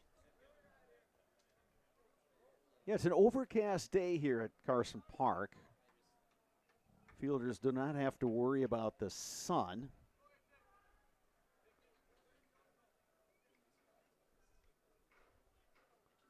With that one, it's not like he lost sight of it. He had it right in the glove. It was right in the mitt, and it just popped out of the webbing.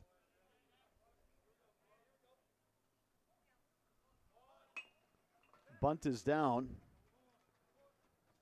Johnson will go to first for the out.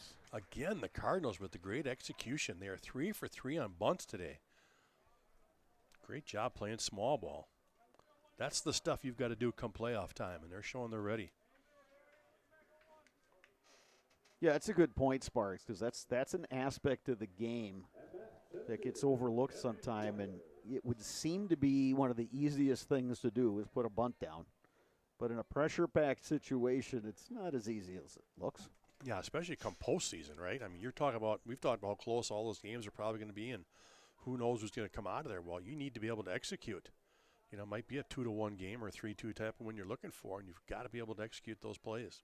Weiler struck out swinging to end the second. Bouncing ball up the middle. Buer has it. His throw is in time. 2 down. Gavin Thompson advances to third. And back to the top of the order, and Brady Smith, 1 for 2, singled and scored in the third. Chance for Chi High to tack on an insurance run here as they bat in the fourth. At batter designated hitter, Brady Smith.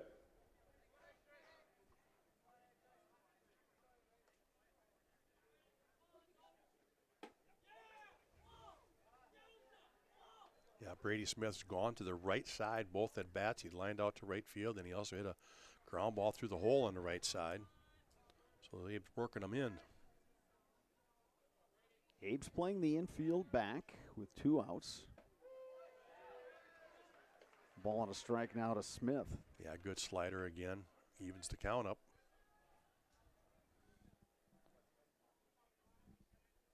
And they're playing back in the infield, and they're shading Smith to the right side. And, of course, he lines one to left, and it drops for a hit in front of Gabe Secker. Gavin Thompson scores. RBI base hit Brady Smith. Cardinals grab a 3-0 lead. Well, not just an RBI, but a 2-out RBI. Those are such backbreakers when you're trying to get off the field. And that time, Brady Smith takes that inside pitch is where they were trying to work him, and he just drives it to left field for a base knock. He's having a great day at the plate. Here's the catcher, Landon Atkinson. He's been aboard twice, 0 for 1 officially. Walked in the first. Reached on an error in the third. He came around to score that inning. 3-0 Chippewa Falls. 3 runs on 3 hits. Abes have committed a pair of errors. And again, you go back to that first hitter of the inning, Gavin Thompson, hitting what appeared to be a routine pump up in the infield that Abes couldn't make the play. And that's the guy that comes around to score. Yeah, good job by the Cardinals to make it work for him.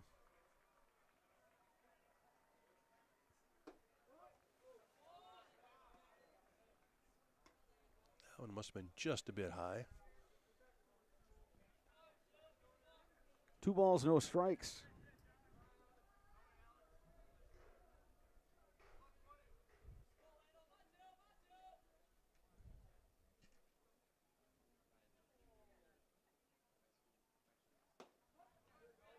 That one misses outside, and the count 3-0 now on Atkinson.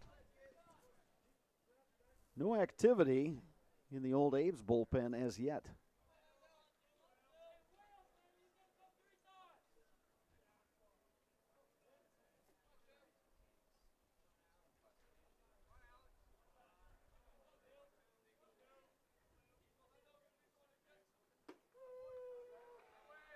3-1 now, the count to Atkinson.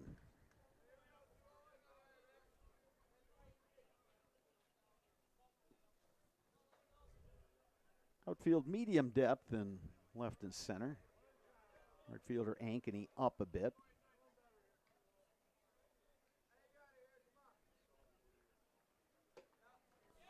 And there's a walk to Atkinson. Cardinals keeping the 2-out rally alive. Now first and second with 2 out. And once again, Chase Frederick will come out to run for the catcher Atkinson. Boy, when you're the courtesy runner for a guy who gets on base all the time, you like that. Oh, that's a lot of fun. Yeah, he does all the work, and you get to go run the bases. Been on base all 3 times. Here's Lucas Logslet. Dropped down a sacrifice bunt in the 3rd. Back when the Cardinals scored a pair of runs to take the lead.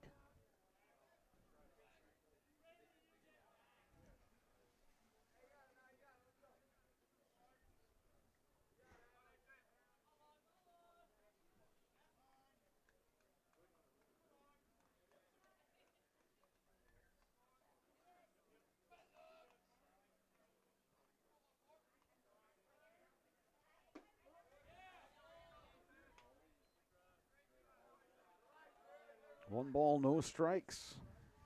Lucas Logslet batting.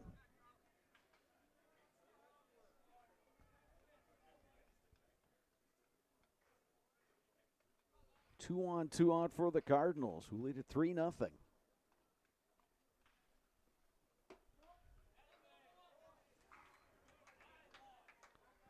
Count now 2-0.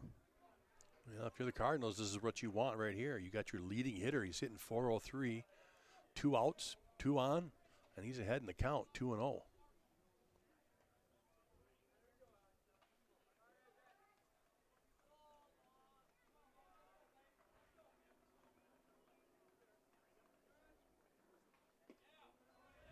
Now it's 3-0.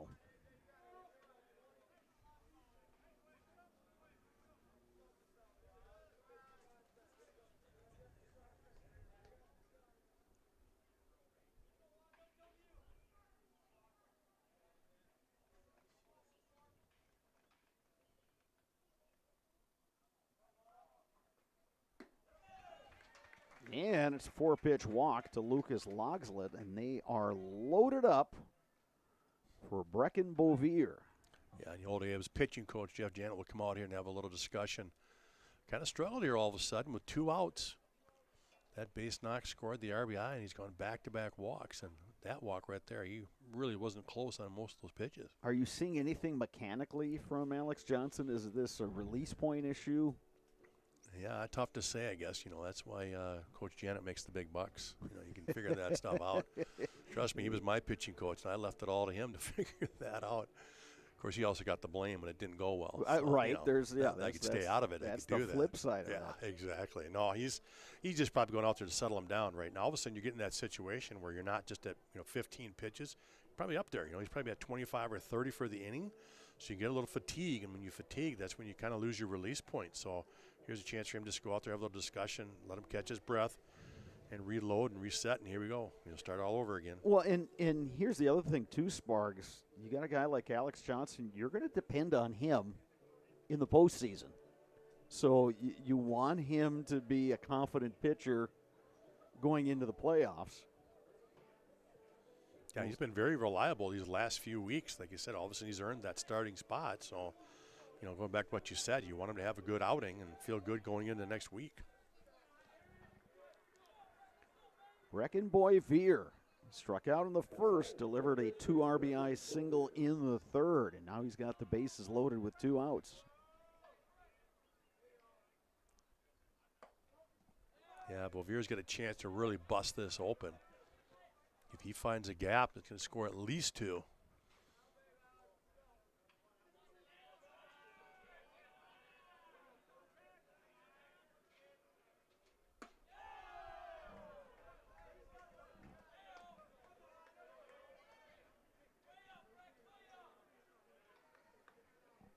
That's 7 straight balls delivered by Alex Johnson.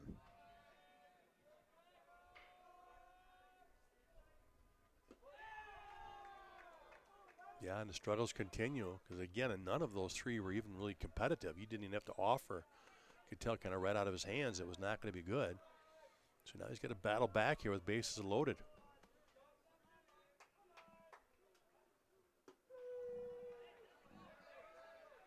Bouvier taking all the way here, so 3-1. Great hitters count for the cleanup guy in the Cardinals order. Bouvier to left. Gabe Secker drifting back, makes the catch. And the Cardinals are retired, but they do pick up one more run. We head to the bottom of the fourth with Chippewa Falls leading Eau Claire Memorial 3-0. You're watching Big Rivers Baseball on Zaleski Sports. Is your business, church, or organization getting a fair deal on your copier contracts? Do you even know how much you're spending? Bauer & Fine Business Technologies has been in the office technology industry for 70 years. We have an award-winning service department, and customers love our fair and flexible service contracts. If you're currently a customer, thank you. If you currently work with one of our competitors, let's talk. We can tell you if you're overpaying or getting a good deal. BBT, we want to be the easiest vendor you work with. b-bt.com. At Ridgetop, we are your trusted, local, affordable exterior renovations expert. Isn't that right, Bo? Exactly, especially when we are working on someone's biggest investment. Can you give us an example, Bo? Well, there was this house. We replaced the roofing, siding, and windows. Then, they left a 5-star review. One of our thousands of 5-star reviews? Exactly. For your free, no obligation estimate, call us today or go to ridgetopexteriors.com. Mancino's Grinders and Pizza has been a family tradition for almost 30 years. For the best sandwich in town, grab a grinder at Mancino's, conveniently located just off of Business Highway 53 and Claremont Avenue in Eau Claire. Mancino's Grinders and Pizza is locally owned and operated. Sam Brazina, the sophomore lefty, now pitching with the 3-0 lead. He will face 4, 5, 6 in this Eau Claire Memorial order. Grant Locken, Logan Zinsmaster, Brady Johnson.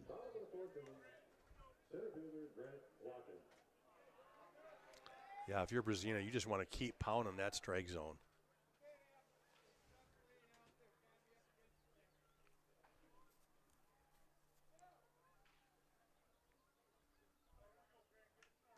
Home plate umpire telling the old Abes that are warming up in the bullpen that they have to use the mound that's closer to the fence.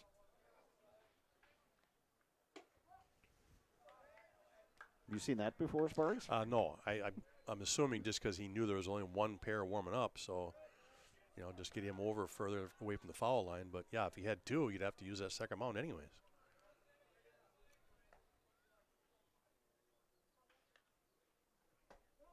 Breaking ball missing outside, 2-0 to Locken. Abe's looking to answer. Cardinals scored 2 in their half of the third, one more in the fourth.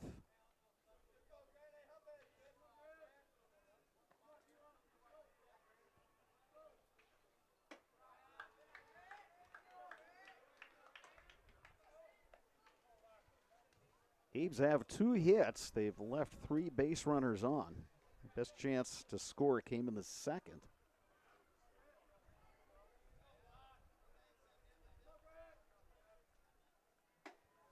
And there's a 4-pitch walk to Grant Locken. Yeah, that's the last thing the Chippewa staff wanted to see. Like you said, they tack on a run. They're up 3-0, and then all of a sudden here in the bottom of the fourth, you start off with a walk. Just his second in the game, but still not the way you want to start out the inning. Here's Logan Zinsmaster. Next batter, first baseman, Logan Zinsmaster.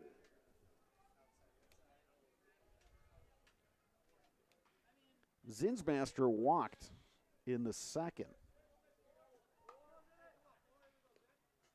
Locken is running. And he's got second base stolen.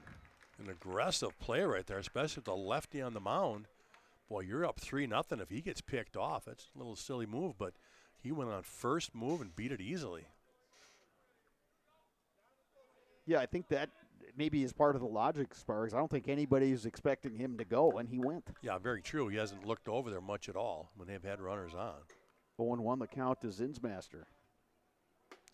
And the other thing you can do there as a base runner is you just kind of start your lead real short. You know, like, all right, it's first pitch. I'm just going to take a short lead, knowing that you're going to go on first move. And with the short lead, they're not going to throw over. You get that great jump. Yeah, even a perfect throw, I think Locken has that base stolen. 1 ball, 1 strike.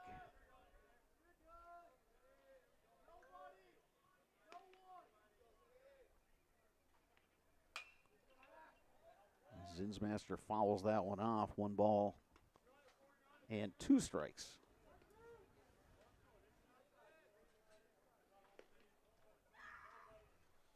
Well, Grant Locken showing there he's probably the healthiest he's been all year when he's able to steal a base that easily. Been dealing a lot with the leg issues all season, so looks like he's 100%.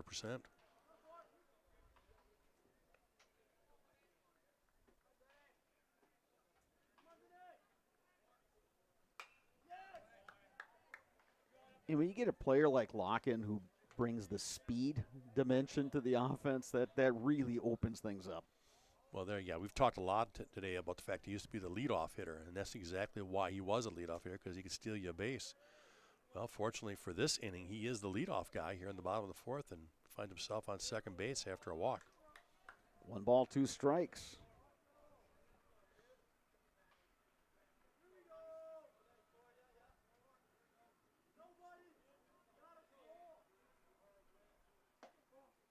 Well, that one just missed outside, and pitcher Brazino wanted that pitch. Yeah, I don't blame him. That was a good pitch, just off.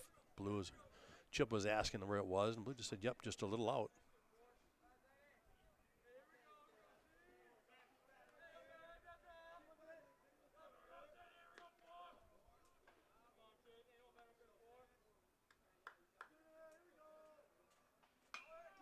Locken was running on a 2-2 pitch. Got fouled off. Boy, you got to be confident if you can steal that base. You wonder if he's picked something up from Brazina.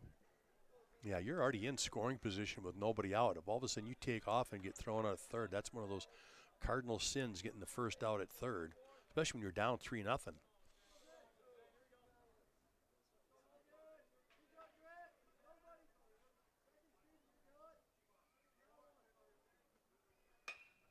Lifted in the air to right. Gavin Thompson is there. Makes the catch. Here's the throw. And Locken advances. Well, good job tagging up. He knew it was a routine fly to right. With his speed, he was able just to see the catch and tag and go. And now he's at third with just 1 out. Brady Johnson comes to bat. Johnson has one of the 2 Eau Claire Memorial hits. That coming in the 2nd. Yeah, he's been swinging it well. We talked about it. It's last time up. So he knocked in that run. Well, now he doesn't have to get a base hit. He just simply has to get that sac fly, or we'll see where they're saying he left early. They checked him at second base, and they called him out. They just checked Grant Locken at second. They said he left early. So Kyle Kaufman, head coach, is going to want an explanation. Yeah, the home umpire is going to tell him that's what he did. He left early. And he's not liking that call at all. Coach Kaufman's not pleased with that call. That's a big second out. Sparks, when the catch was made, I thought, boy, that's a little close. Okay. So you could see where that call could be made. I could see where you would think that, and yet I don't know. Yeah, that situation to me, you almost got to be positive. Like, yeah, it's no doubter that he left early. I was not watching the tag. I was out watching the catch. So big call there. Goes against the old Abe's. Boy, and this is, you look at the 4th inning. You're basically at the midpoint of this game, and the Abe's haven't had a lot to be excited about. And you can just kind of sense that there's not a lot of noise, not a lot of chatter coming from that dugout. Yeah, that they could have used a spark, and a run would have Absolutely. really helped, get the good feelings back on their side. Yeah, I agree. The big momentum swing right there, like you said. They're thrilled. They got a guy at third who's just 1 out. Here we go, and then they get called out. Now the Chippewa Cardinals are back on the plus side. Atkinson couldn't quite hang on to that one. Another one of those slow curves from Brazina. 0-2 to Johnson, who instead of coming to bat at an RBI opportunity now has to be the guy to start a 2-out rally.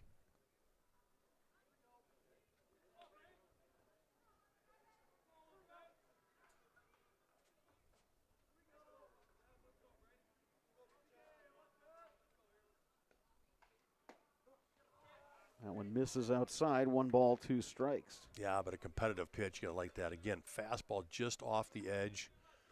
Again, something to set something else up. He can come back with that slow curve, or he can bust him inside with a fastball.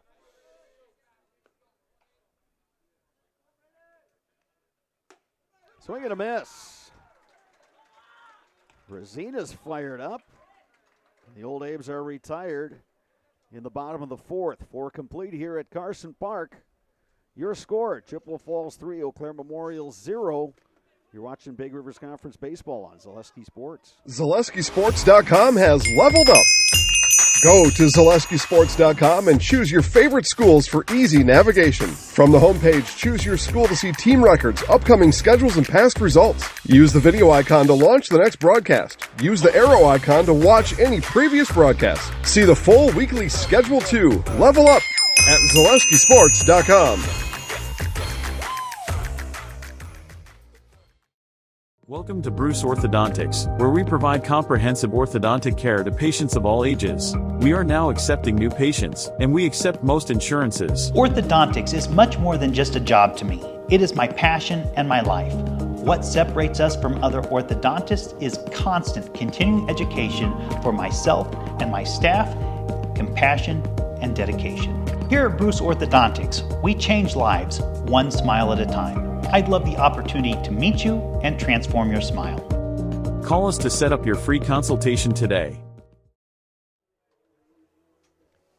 Just like these players bring their best to the field, Ridgetop Exteriors brings top-tier performance to your home. From roofing projects to siding, windows, and doors, Ridgetop Exteriors has the winning strategy to protect your home. Visit ridgetopexteriors.com and score big with trusted, local, affordable service.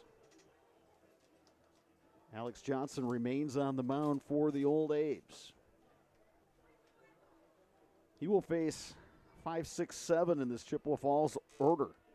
Cole Perlberg, Braden Hagman, Gavin Thompson, the scheduled hitters here. In the top of the 5th, Cardinals coming to bat, leading 3-0. You know, the Cardinals just continue to look to tack on, right? They don't need a crooked number or anything. Just want to keep tacking on some runs here late in the game. Give themselves some distance. It's just a 3-0 lead right now.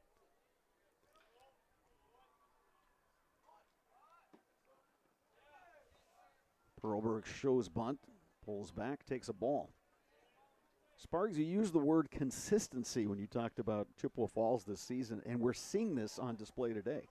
Yeah, good pitching, timely hitting, no errors defensively. You know, none of these guys give away their at-bats. You know, we've seen them just take a ton of pitches, foul off stuff. So, again, they work hard up with the plate. Perlberg 0 for 2 today.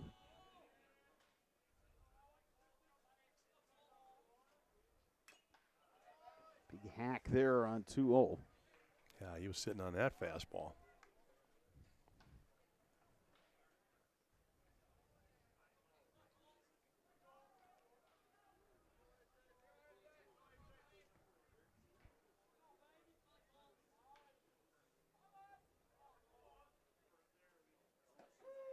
Breaking ball, cross for a strike. Good slider there. 2-1 pitch, gets him looking.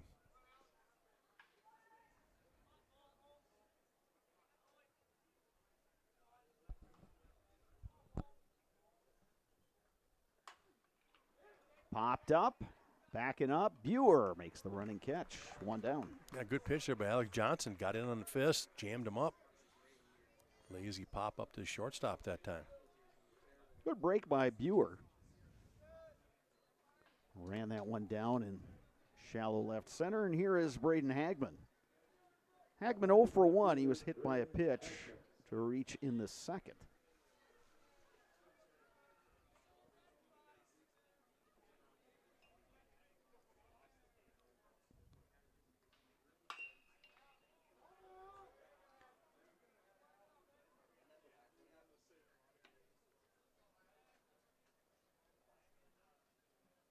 I like your point about these Cardinals not giving away at bats, because top to bottom in their order, they're guys that they work counts, they spoil pitches. They do a nice job. Yeah, there's only been a couple of guys that have not reached today, so all of them are right 1 through 9 have done a good job of finding a way to get on base, whether it be the hit, the error, walk, whatever it takes, or in Hagman's example, hit by pitch, he'll take it.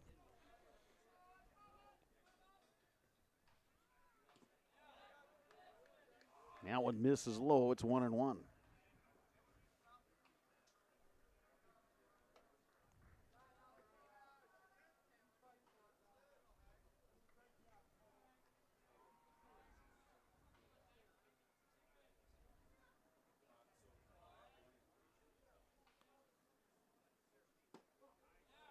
Johnson going for that outside corner, didn't miss by much.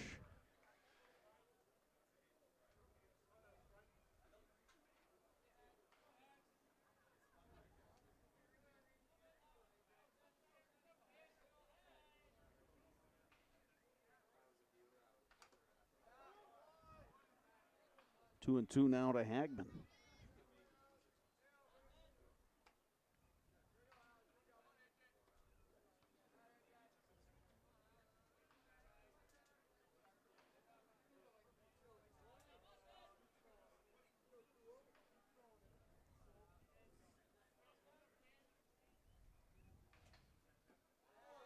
Good off speed there, way ahead of it.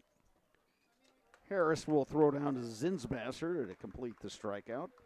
Yeah, good job there with Johnson coming with that slow curveball that time, and Hagman way out in front of it as it went in the dirt. So 2 down here in the 5th. That's going to bring up Gavin Thompson. Thompson's been aboard twice. 0 for 1 officially. Reached via the walk in the 2nd.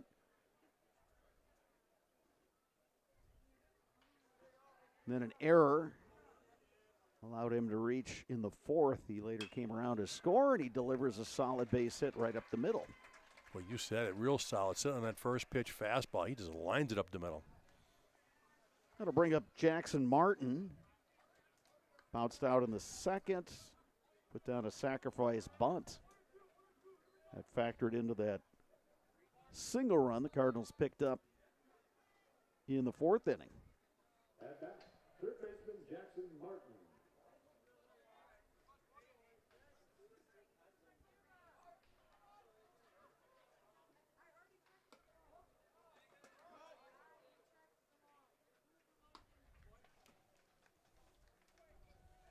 Thompson choosing to stay put there, but that ball didn't get away from the catcher, Jack Harris. Popped out of his mitt, but Harris was able to pounce on it. 1-0 now the count to Gavin Thompson. Big lead over at first.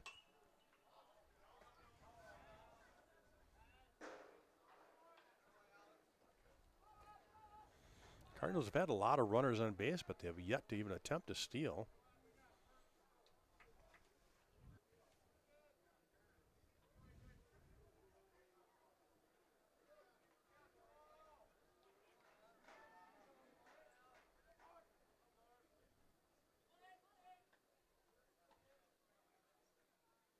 One pitch from Johnson, and we got a situation here. Was time called or not called? Coach Steinmetz is wondering what's going on here. He was halfway down the mound and he just held on to the pitch. What's the call? So now the umpires are going to confer.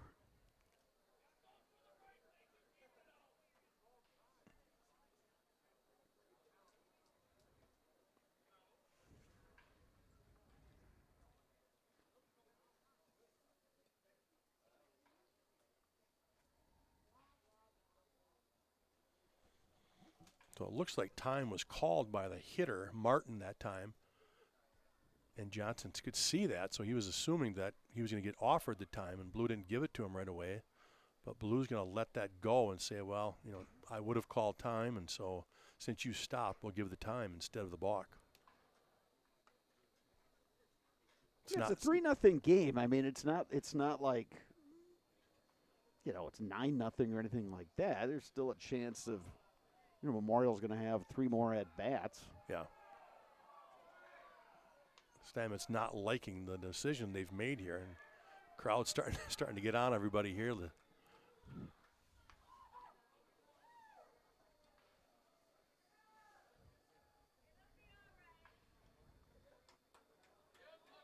Well, and the other part, Sparks, there's a ball game after ours, too. Yeah, we got to stay on schedule here. Right. This was a scheduled 4 p.m. start. The actual start time was 4:19. Yeah, we did get a late start due to senior night, so. We're approaching the 6 p.m. hour. The Express game is scheduled to begin at 7:05.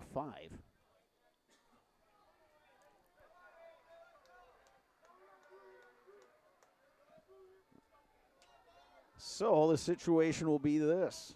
1 ball, 1 strike, 2 down. Runner at first. Gavin Thompson at the plate. Alex Johnson comes set.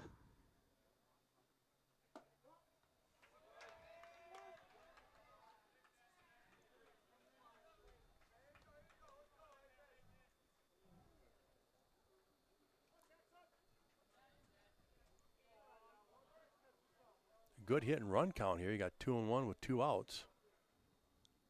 And a nice lead over there by Thompson.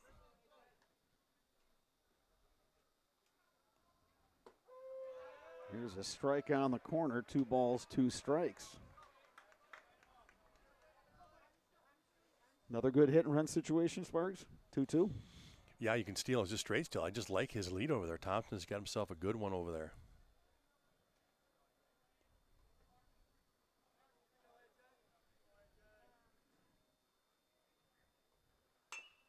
Bouncing ball to second.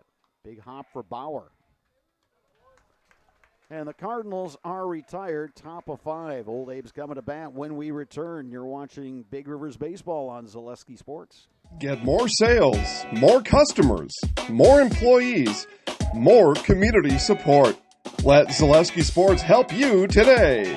Our advertising rates are less than what you have in your pocket now. People just like you watching this broadcast are your next customer or team member. Plus, you'll have the satisfaction of making sure that our light continues to shine on these student athletes. Use the phone in your hand.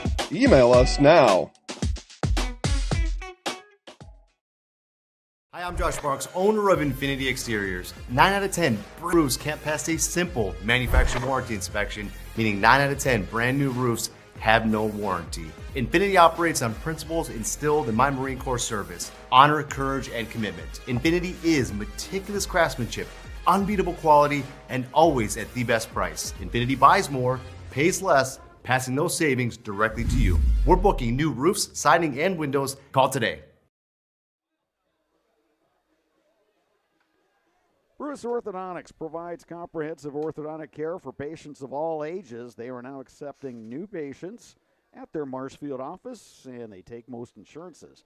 At Bruce Orthodontics, they are changing lives one smile at a time.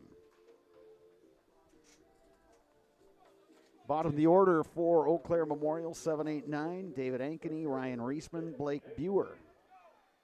It's the lefty Sam Brazina.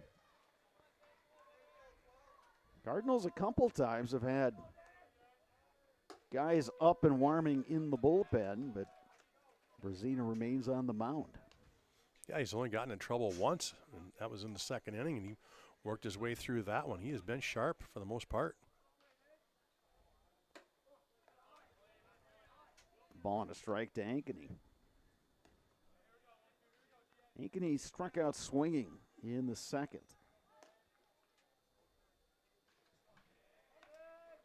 What a 5 strikeouts so far in this game for Brazina.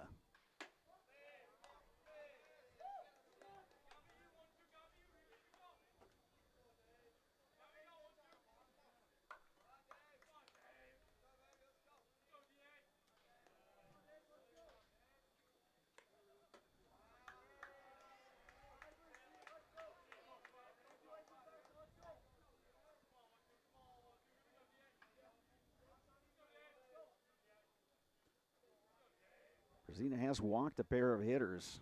It's 3-1 on Ankeny. Now make it 3-2. Good fastball there. Yeah, good tailing fastball, as we talked about before. Challenged him, got the swing and miss.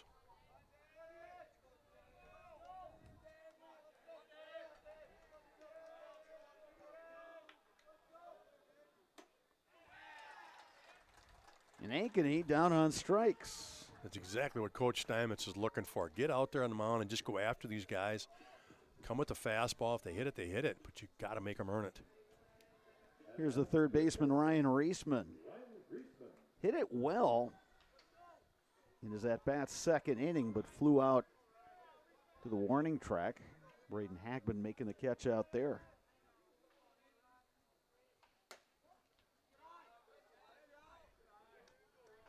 Rosina missing outside, 1-0. Be fun to watch this battle through the years. As Reisman just a freshman and a sophomore pitcher.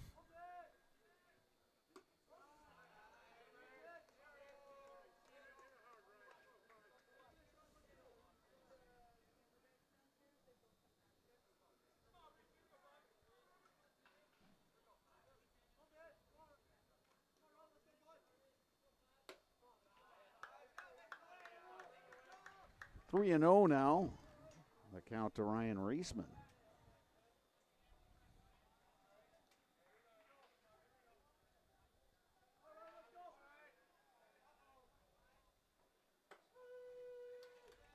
Rosina delivers a strike, 3-1.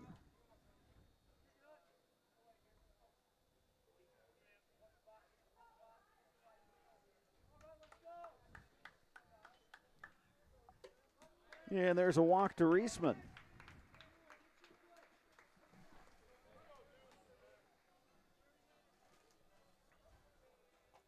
Here's Blake Buer. He also flew out to left field back in the second.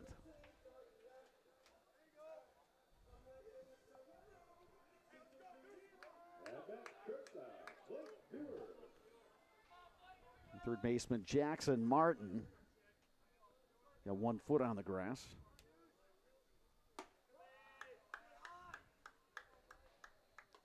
Yeah, too late in the game here, I think, for Buter to put a bunt down. I think you're looking to put some more base runners on here. And we will get some activity in the Chippewa bullpen as Ryan Dixon, another sophomore, heading out there to get some warm-up tosses in.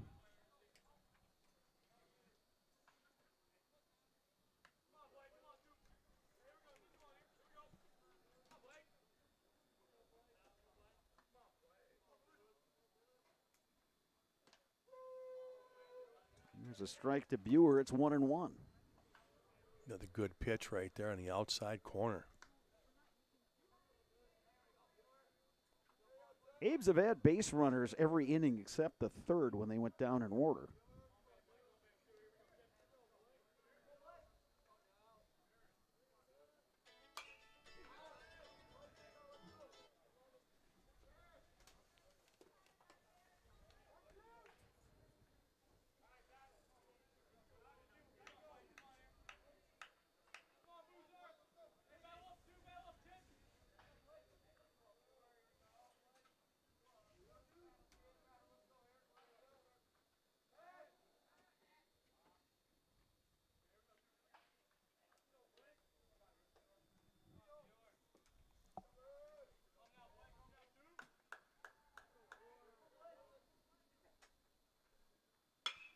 Hard hit ball right to the shortstop, Perlberg. He'll go to second for the out, and the relay is in time. Taylor made double play.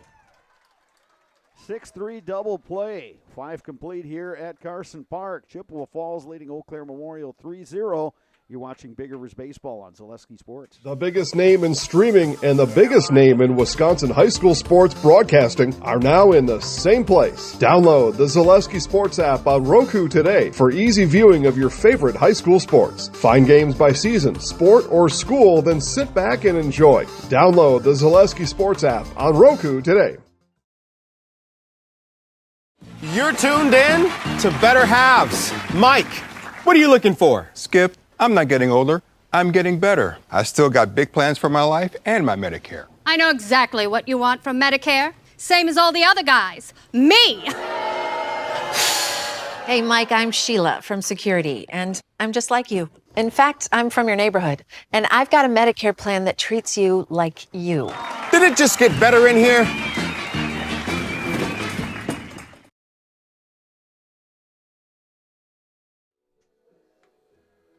We are back here at Carson Park, getting set to start inning number 6. It's Blake Buer, the shortstop, who just finished his at-bat. So Blake Buer heads to the mound. Ryan Reisman now will play shortstop.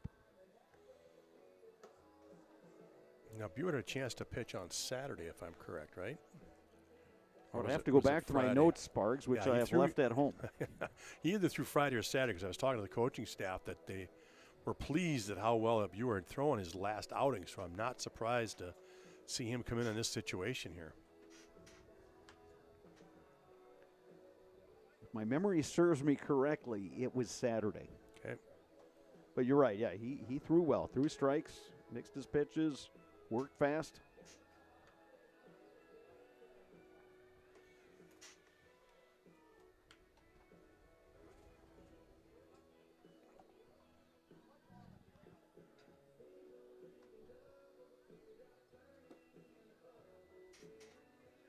You got the text that dinner was waiting for you at home, Sparks. I've got my eye on that barbecue out there down by the fan deck. You know what? You can already smell it up here. Oh, man, that I smells tell ya. good. Yeah, we are getting to a little bit after 6 p.m. here in Eau Claire. Well, and they're cooking for that express game, so we might have to stick around. I'd be up for that.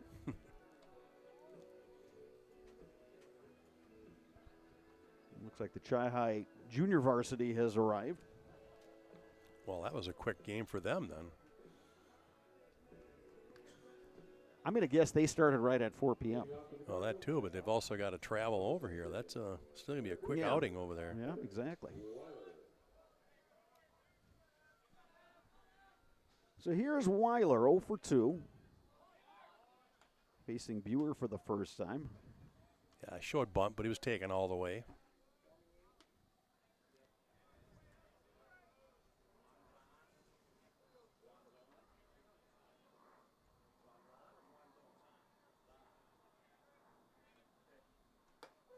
Here's a strike on the outside corner. 1-1 now to Weiler.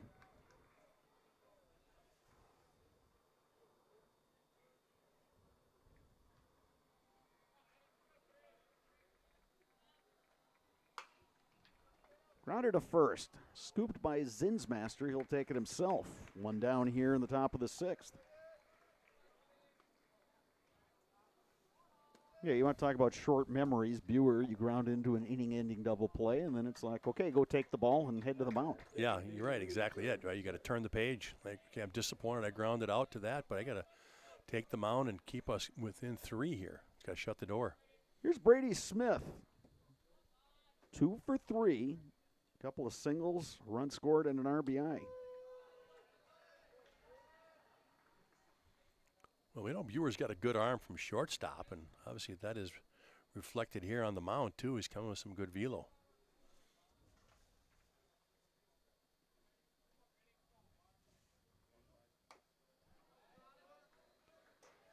Buer is going to attend Milwaukee Area Technical College and study engineering, and he wants to play baseball as well. He's been a starting shortstop for the Old Abe since his sophomore season.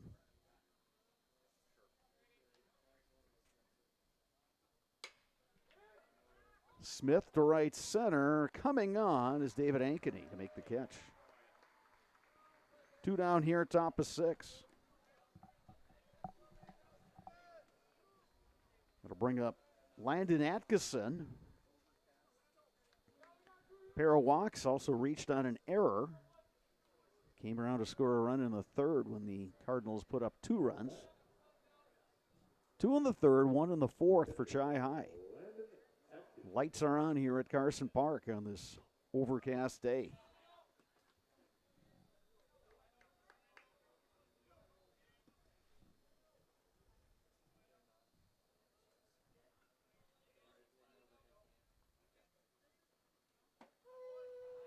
Breaking ball from Buer.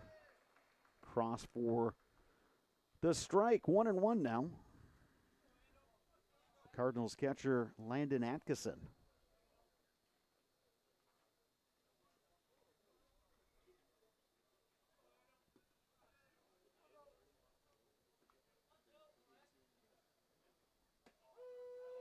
There's another strike. It's 1-2.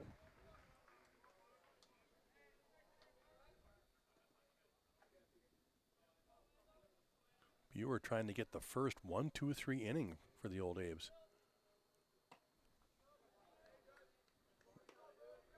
Two balls, two strikes, two outs.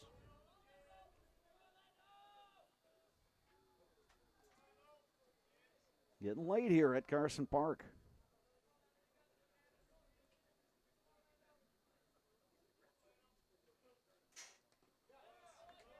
Count full now to Atkinson.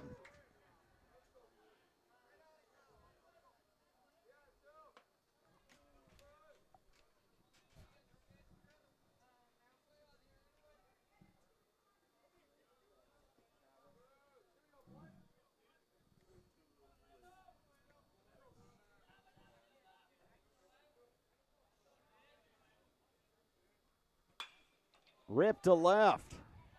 And that's going to get all the way out to the fence. Atkinson, a ringing double. Well, you're right there, Brado. He just stung that one for a double in the gap there in left center. All the way to the wall. Standing double with two outs. Boy, the top of the order has really come through for Chi High today. Once again, Chase Frederick, the courtesy runner. Yeah, he's 4 for 4 today as far as getting on base. Now he's 1 for 1 after it's all said and done, but a good job at the plate. Here's Lucas Logslet.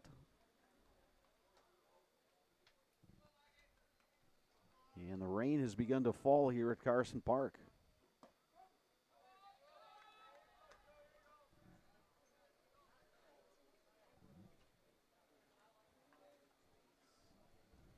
Yeah, it's enough to scatter the fans to underneath the back here. The grandstands isn't going to be full. Strike to Logslet. 1-1.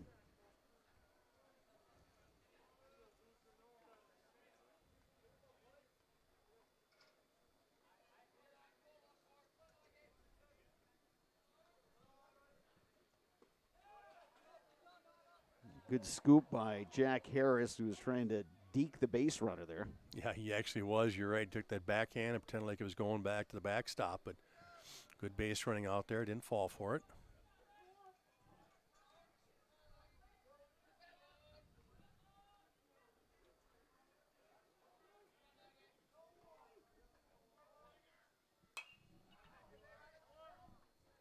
Two balls, two strikes now to Logslet.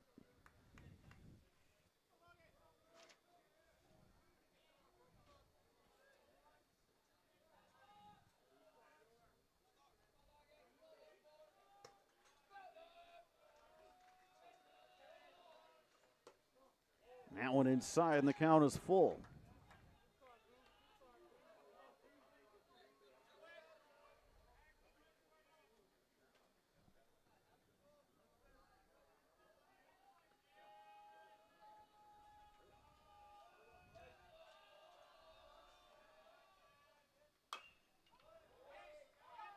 Logslet keeps the at-bat alive. Looking at my weather app here, Sparks, and on the radar, it looks like, at least according to this, that we're going to be in some precipitation until about 8:15. Yeah, it shouldn't be real serious though, right? It's probably that light. Yeah, and it's already a little lighter than it was just a bit ago. Lifted in the air to right center, long run, David Ankeny, and he tracks it down for out number 3. Old Abe's coming to bat, bottom 6, trailing 3-0. You're watching high school baseball on Zaleski Sports. Culligan Water delivers. From your first call, to your first sip, to your first soak. Culligan, give us a tap. the only water that comes with a van.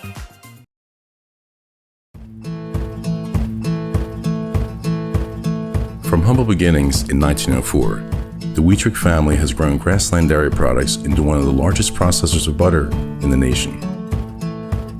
Based in Greenwood, Wisconsin, the family and its hundreds of employees continue their pursuit of providing high-quality products that can proudly be served in restaurants and homes across America.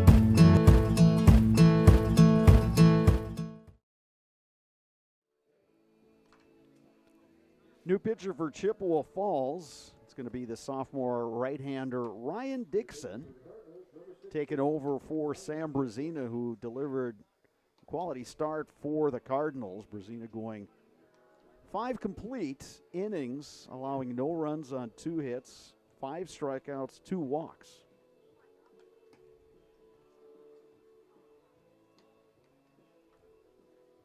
Good outing by Brazina. Sparks seemed like he was in control right from the beginning.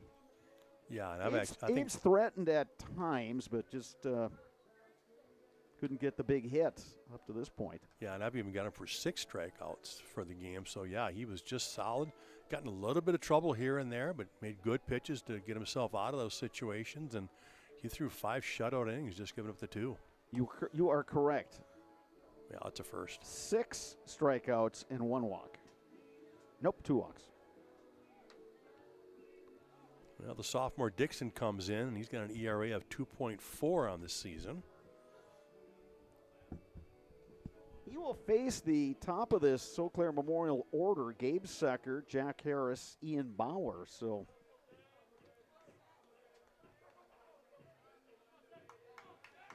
let's see what the Abes can do against the new pitcher, Ryan Dixon.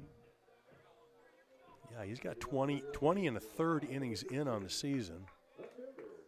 So, again, he's had plenty of mound presence during the season and just a 2.4 ERA, so a solid performance from him on the mound this year. Bouncing ball over the mound. Perlberg has it, throws. He pulled Bovere off the base. Yeah, that was going to be a tough play no matter what. Once that cleared the pitcher's head on the bounce, that was going to be an infield single. And give Secker the single. 3rd hit for the Old Abes. And here's Jack Harris.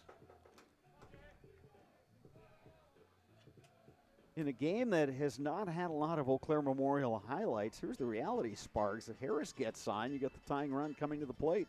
Yeah, that's exactly it. And that's what the Old A's want to put themselves in that situation. Get a second guy on. 3rd baseman Martin in on the grass. That one skips up there. Good block behind the dish by Atkinson.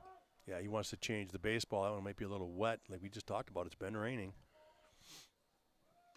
Yeah, I don't think this is a situation here. I mean, we've got the Chi-Hi's got their 3rd baseman creeping in, but I just don't believe that Jack Harris is going to put down a bunt. Like you said, you need 2 guys on base to get something going here, and they're not playing for 1. They're down 3.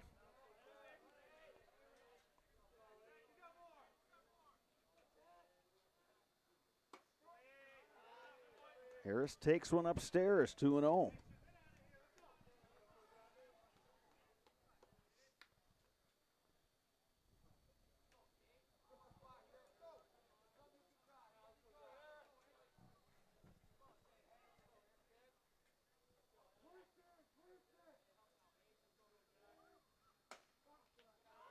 Dixon misses outside, 3-0 now to Harris. 2 close ones right there, but he runs the count to 3-0. Got to believe Harris is taken all the way here. Like you talked about, Bradley, you just need base runners.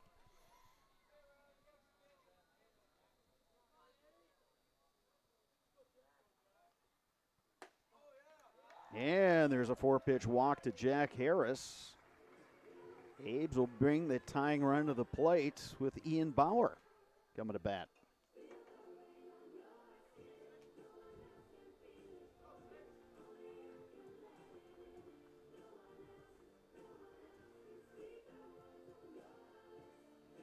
And we're going to get some kind of activity in the Chippewa Falls bullpen.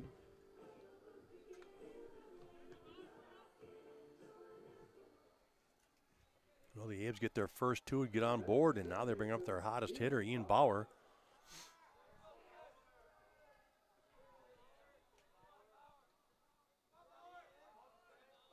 Bauer 1 for 2 today. Takes a strike on the corner.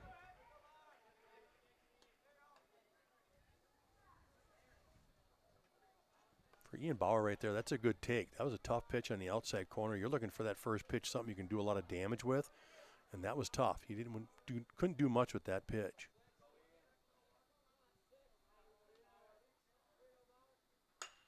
Bauer, base hit. That one he could do damage with. It's going to be an RBI single for Ian Bauer as Gabe Secker is able to score. The Abes will now bring the go-ahead run to the plate. Well, like we talked about, you take that first one that's off the plate right there in the corner, but then you come back that next pitch, and it's right down the heart, and Bauer, just like he's been doing all season, rips one into the gap. And here's Grant Locken.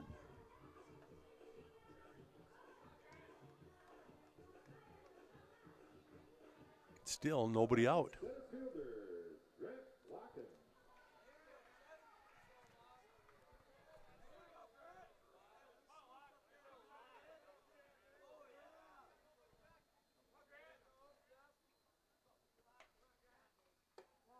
Breaking ball misses upstairs.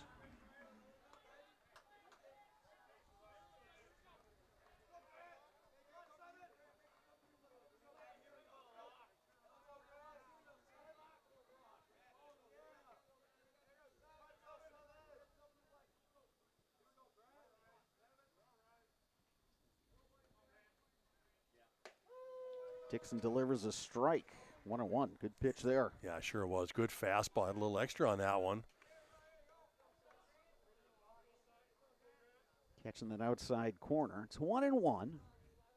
Bauer the runner at first. Harris the runner at second. Pretty good speed on the base pass for the Old Abes.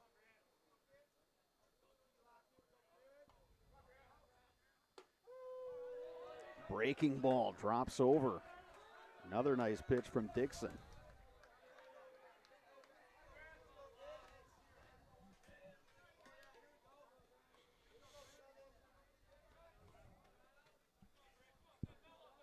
Dixon looking to make a good pitch here and maybe have him roll into a double play.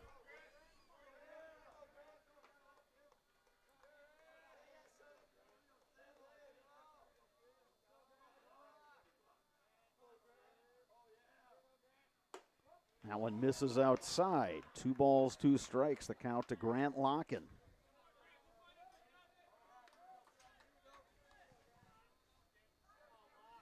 One run across here in the bottom of the 6th. Still nobody out.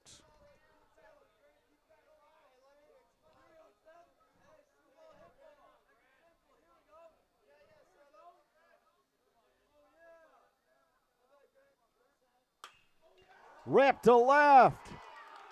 And down and into the corner. Harris will score. Here comes Ian Bauer. Play at the plate. Safe.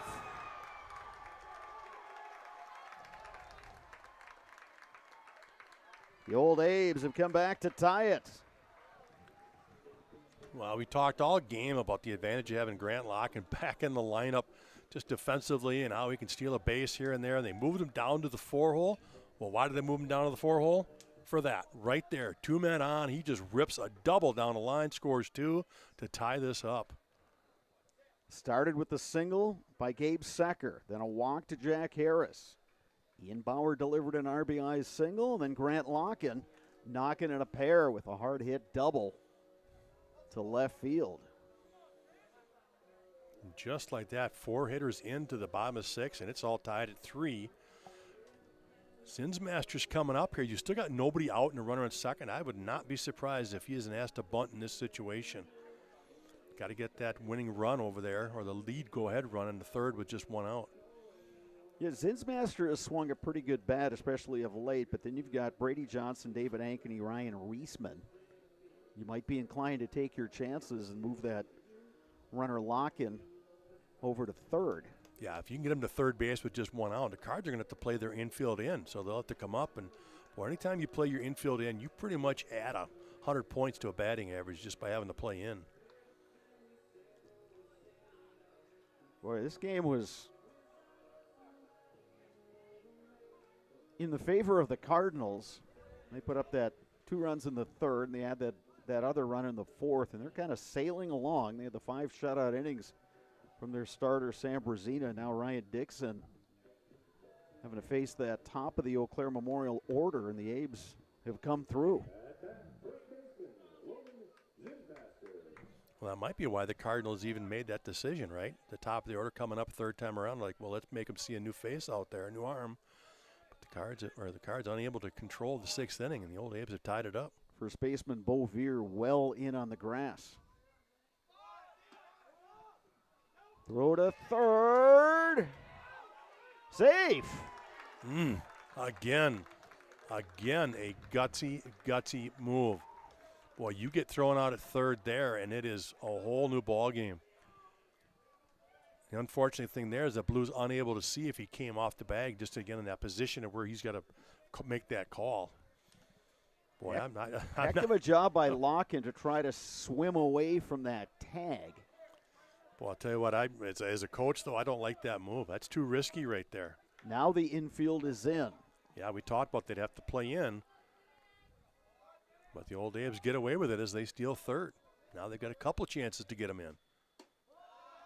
2-0 the count now to Zinsmaster. Another option here is the safety squeeze. If Zinsmaster can really handle the bat, all he's got to do is put that bunt down and get that run across. And with that, Mitch Steinmetz is going to come out and have a chat with the home plate umpire. I think he was checking the count there. Maybe that he thought that first pitch was a strike.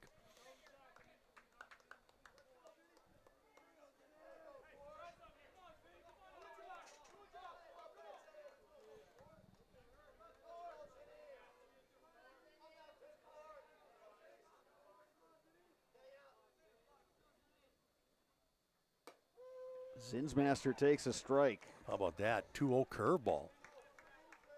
Yeah, sophomore pitcher in a 3-3 game. Chippewa Memorial, and you drop a curveball in there on 2-0.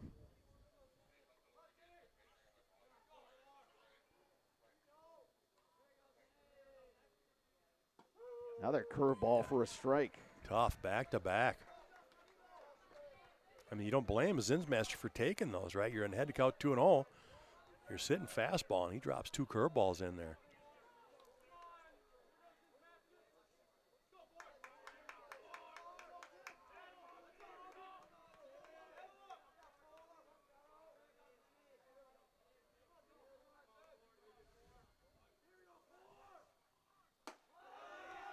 Tried to get him with a high fastball after those 2 curveballs. Not a bad idea, but Zinsmaster stays put. 3 balls, 2 strikes. What do you think, Brad? He comes back with another curveball here? Oh, boy. Well, he's landed 2 of them. And he does. Making a miss. Yep, went back with the curveball, struck out Zinsmaster. Good battle there, but Dixon gets the strikeout. Yeah, big first out of the inning. Still not done yet. Here's Brady Johnson, 1 for 2, had a single in the second. Infield remains in. Now batting designated hitter, Brady Johnson.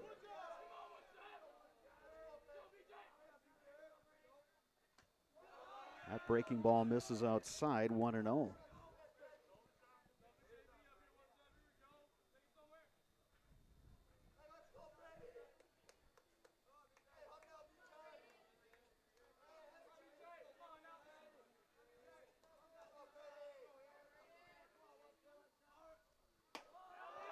Up and in to Brady Johnson, 2-0.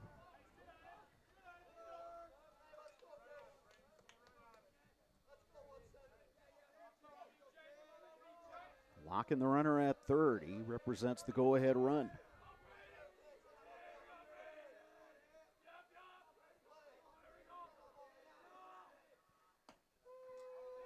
Oof. Strike catches the outside corner, 2-1. Yeah, great curveball right there. Johnson's not going to have anything to do with that one. That's a tough pitch. Hagman in left, very deep.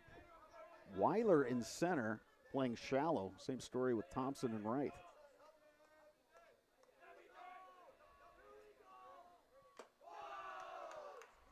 Johnson takes high. 3 balls, 1 strike. Well, with locking speed at third, any fly ball to the outfield should score him, especially if even it's right at him right now. It's deep enough.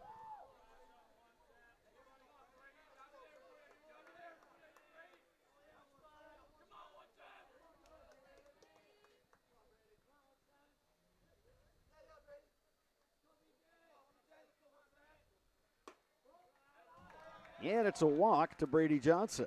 That'll put runners at the corners. David Ankeny coming to the plate. Really doesn't change the situation here. I think the Cards are just going to concede that base runner getting to second base, and they're going to stay up. Because again, that runner at first base, Brady Johnson, just doesn't mean anything right now. You've got to keep that runner off at third from scoring. Perlberg, the shortstop, is looking in at the Cardinals bench. Yeah, the catcher's giving the signals right now how they want to defend this. But I think they just simply got to concede that, stolen base, he's getting second base. And the Old Abes are going to go to their bench. And Aaron Smith is going to chance to swing the bat. Aaron Smith, just a freshman coming up in this big situation.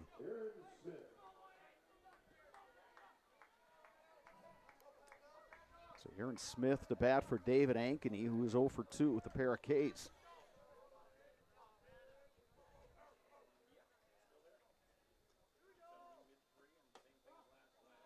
Curveball misses inside.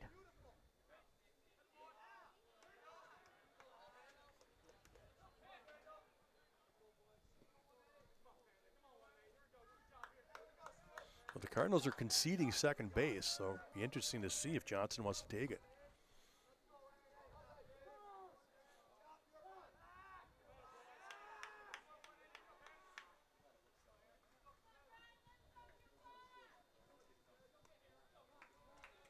Yeah, Brady Johnson looking over at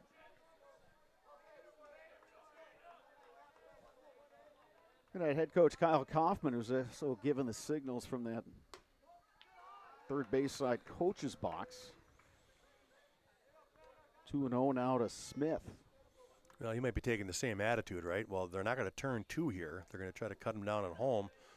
So we'll just keep you there and not risk some sort of trick play to get you out at second.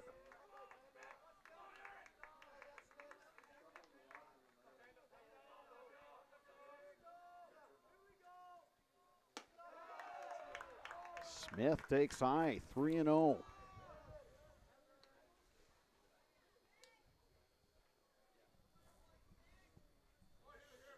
Well, it's really not the worst thing in the world if he gets walked, right? I mean, you could just get bases loaded. You get the force out at home. Easier to turn double play. Runner goes up and in. Aaron Smith works the walk, so the bases are loaded with 1 out. Tie game, and here's the freshman Ryan Reisman. Reisman hit a deep fly ball out to left field in the second inning, reached via the walk in the 5th. And Mitch Steinmetz is going to make the walk to the mound, and looks like we're going to have a pitching change. That's going to be the junior right-hander, Carter Berg.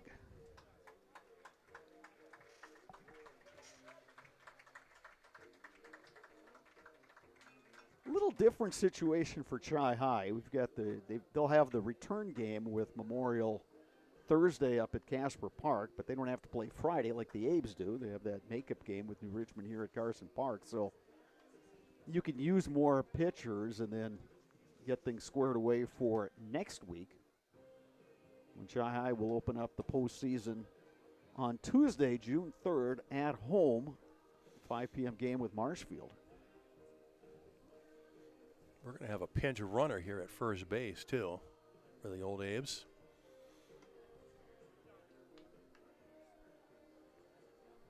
Or is that just David Ankeny re-entering? It's going to be Ankeny on the re-entry. There you go. Well, interesting here, the Cardinals have gone to Carter Berg. We said he was a junior. He's only got 9 innings pitched on the season, but in those 9 innings, he does have 15 strikeouts, so that's obviously what they're looking for here. The downside is he has 13 walks in those 9 innings and an ERA of +9 here.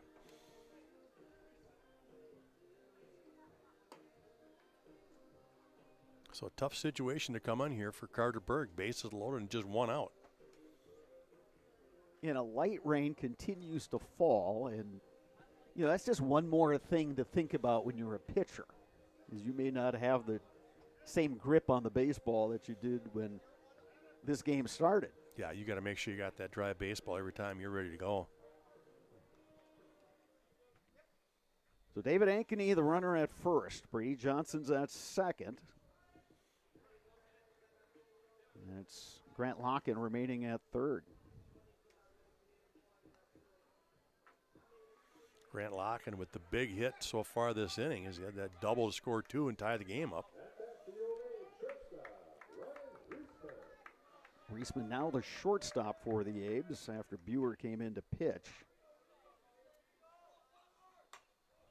First pitch swinging, sends it right back toward the press box here at Carson Park. Yeah, sitting on that first pitch fastball, fouled it straight back.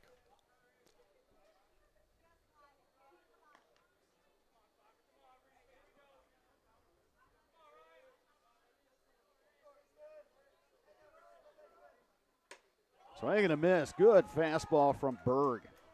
Well, that's why he's out there, right? We talked about 15 strikeouts in just 9 innings. They want him to get on the mound and just see if he can't gas something up and buy the freshman here with just 1 out and bases loaded.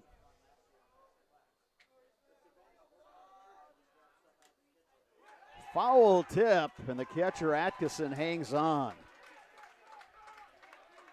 Big strikeout for the reliever Carter Berg.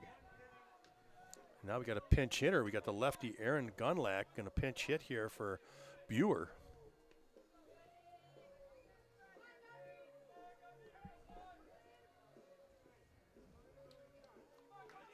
So Aaron Gunlock, the junior, seen a lot of playing time this year. He was the guy playing center field when Grant Locken was injured. He's also played in the corner infield spots. Well, I think of Gunlock here. I'm actually taking a pitch. You want to force him to throw strikes. He has shown the tendency to walk. Another foul tip. Well, Berg's just not messing around. He's taking that ball. He's just reaching back, throwing a fastball right by these guys. And I think the Abes know it's coming, but sometimes even when you know it's coming, it's hard to catch up to that high heat.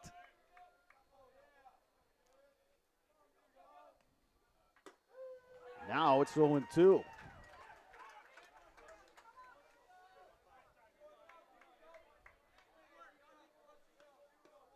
Well, like we said, nothing but fastballs. He's going right at him. Hit it if you can.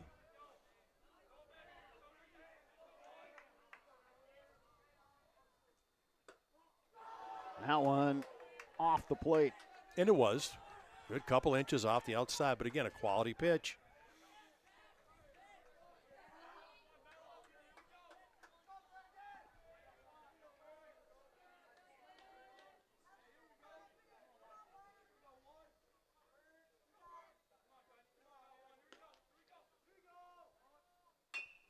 Gunlock bouncing ball. Foul.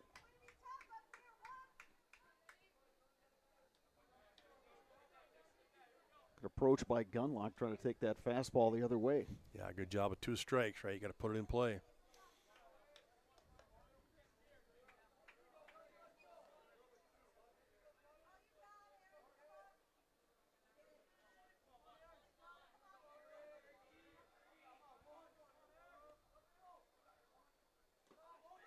That one in the dirt. Good block by Atkinson, the catcher.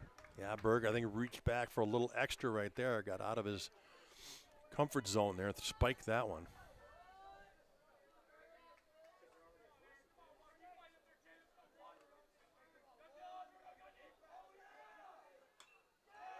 Gunlock stays live.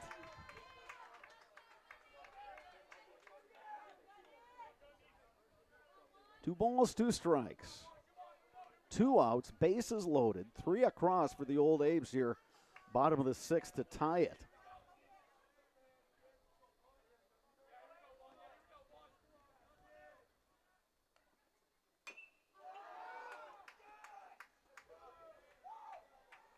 Gunlock just shortening his swing, right? Just looking to make contact. Discarding the dish, doing a nice job. And again, Berg keeps throwing strikes.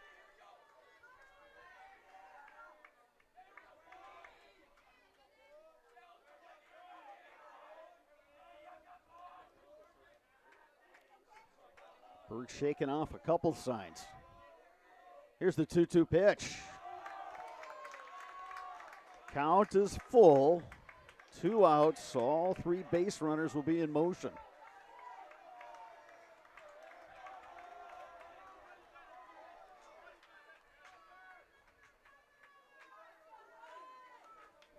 Well, here we go, Brattle.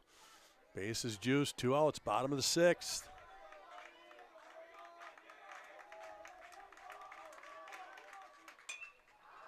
And we'll do it again. Boy, Gunlock is really grinding out this at bat. Oh, he's doing an outstanding job, yeah. He's just forcing Berg to keep coming with more strikes and just holding. He can hold off.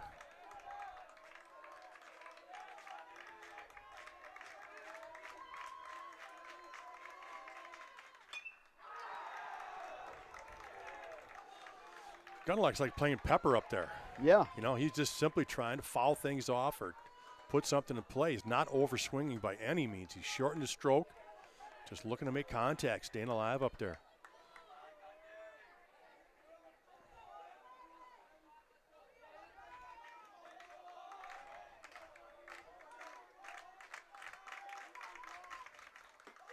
And there's ball four. Gunlock works the walk, gets the RBI. Grant Locken scores 4-3. Eau Claire Memorial now in the lead. Wow, you talk about earning a walk. That was just an outstanding at bat for Gunlock. So back to the top of the order. Here's Gabe Secker batting for the second time this inning. He singled off of Ryan Dixon. 1 for 3 on the day. Abe's now looking for some insurance. Yeah, you said it, right? It's only a one-run game right now. The last thing you want to do is leave them off the hook. Try to put another 1 or 2 runs on here. Give yourself some distance.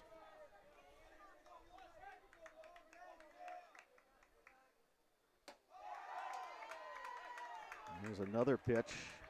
Upstairs, 2-0.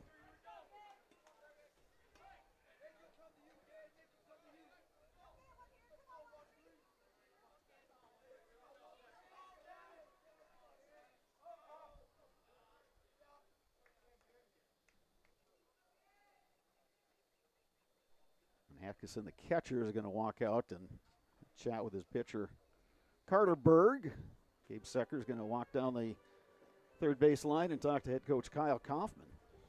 Yeah, it looks like the Chippewa Cardinals are using a intercom system here, and they're talking to each other, talking to the catcher, letting him know he wants to be thrown, but he's not hearing them, and told the bench, hey, I can't hear you. So now they rechecked him, not talked to the pitcher, and he's got it back. So going high tech here for the Cards. I was just going to say, technology, Sparks. Hey, pass it on down, right? Pro starts with it, gets to the college game down to the high school game. Big pitch here, 2-0. Matt misses upstairs, 3-0. Well, you gave the stats on Carter Berg earlier. Impressive when it comes to the strikeouts. The bugaboo, though, has been the walks. Yeah, that Gunlock at bat was just tremendous. I don't fault him for that one, but here, 3-0. Yeah, and he gets a 4-pitch walk just like that. Gabe Secker gets the RBI. Brady Johnson scores 5-3, Eau Claire Memorial.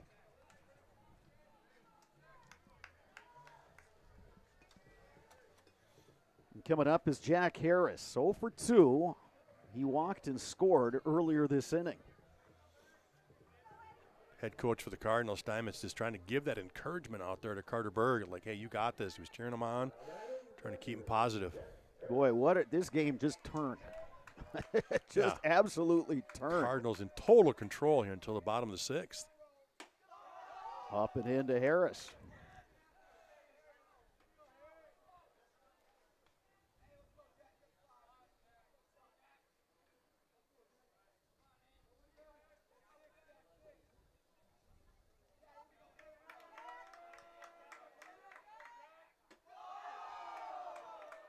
And just like that, it looks like Berg has lost his control after getting the big strikeout and running gun lock to about 10-12 pitch at bat.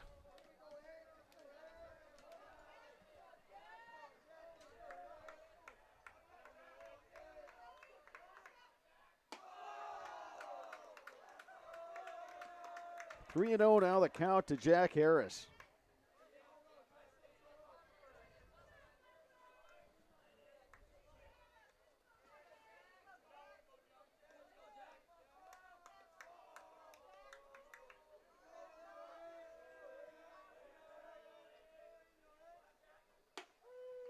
There's a strike. 3 and 1. I think Jack Harris takes another pitch here. I was thinking of that very same thing, Sparks. Yeah. You know, ordinarily 3-1, boy, that's a hitter's count, but it's right down the pipe. You're swinging. Anything else, you're taking. Just like that. Yeah, all four another of them. Walk and another RBI. Yeah, all four of them arm side in and high, which simply means either you're opening up too soon, which creates that backside to drag and not get through the zone. So little trouble here with Berg. Now all of a sudden we're going to have another pitching change. David Ankeny scores. Aaron Gunlock will move up to third base. Gabe Secker to second. Jack Harris at first. So Carter Berg is done. Got the big strikeout of Reisman. And then 3 consecutive walks. Yeah, the one that really hurt, obviously, was Gunlock, the one that went about 12 pitches. Just a great battle, and Gunlock ended up winning it, getting that walk. And since then, he's just struggled throwing strikes. So, again, the Gunlock at bat was the big one. It also gave the Abes the lead 4-3. And then back-to-back walks. It's now created a 6-3 advantage for the old Abes, as Berg will go to first base. And then the first baseman, looks like the lefty here, Beauvier, right?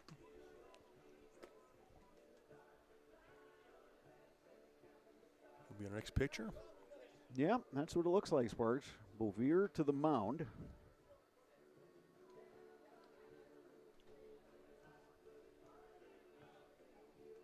Well, this is the kind of game, Sparks, that just shows you with baseball. Was it Joaquin Andahar, the old Major League pitcher? He said the one word that describes baseball, you never know. You never know. Isn't that the truth? You know, again, this game was, boy, Chippewa was in control. The start of Brazina was cruising along. Abes just didn't look like they had any life. They weren't bunching hits together. They committed a couple errors. It's 3-0. And all of a sudden, it just turns. It did. And you got a pitching change, right? You all of a sudden you go to your pen thinking like, all right, well, it's the third time through the order. Let's get Brazina out of there. He's had through 5 shutout innings, but let's make a change here. And, boy, since then it has been all the old Abes. They've scored 6 runs on just 2 hits. And they've been a couple of big hits, don't get me wrong, but everything else has been the free pass for the old Abes, and they've taken advantage of it.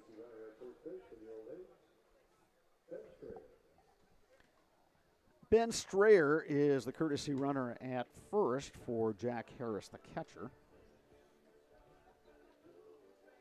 I've actually got the old Abes for 3 hits this inning. They've only got 2 on the board, but I've got 3 hits here. As you got the Secker who started off with a single, and then you had Bauer had the other single, and then the big blast by Locke on that double. Those are the 3, yeah. Yeah, since then it's been walk, walk, walk, walk, walk. 5 consecutive have reached by the walk.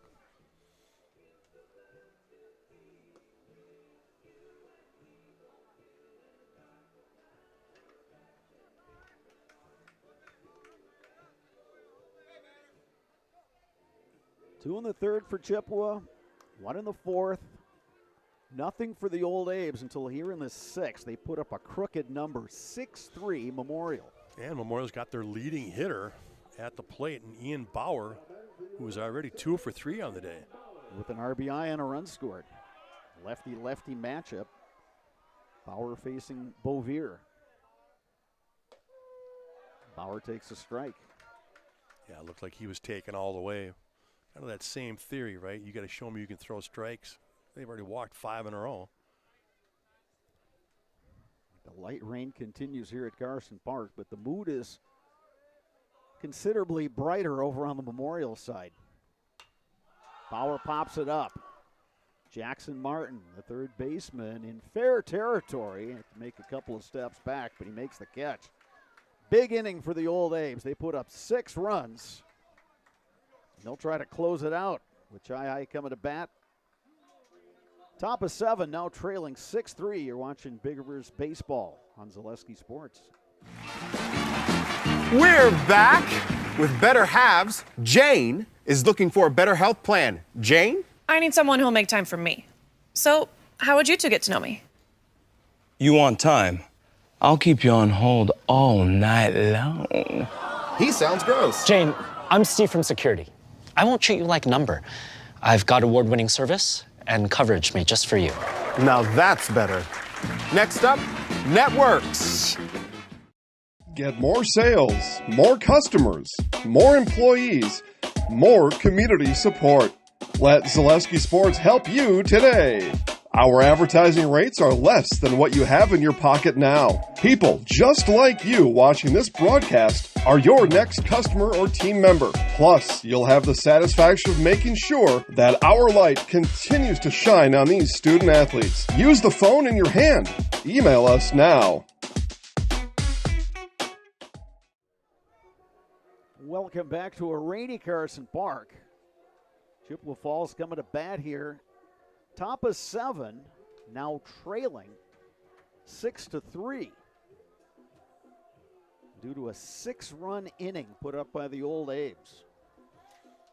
Yeah, Buer came in here to pitch the 6th for the Old A's after Alex Johnson went 5, and he had a good 6th inning. We were talking about how he just needed to shut the door and keep the Cards right at 3, and he did. 3-0 lead goes into the bottom of the 6th, and all of a sudden, bang, Buer takes the mound, and he's up 6-3 looking for the win.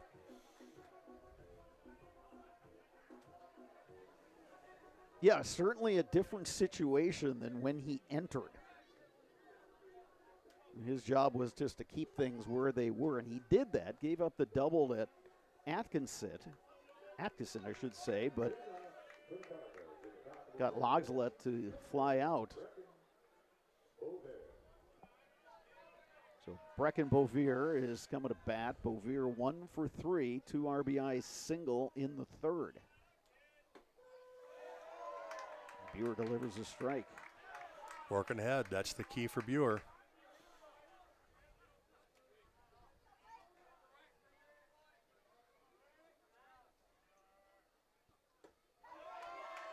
Oh, 2 to Beauvier.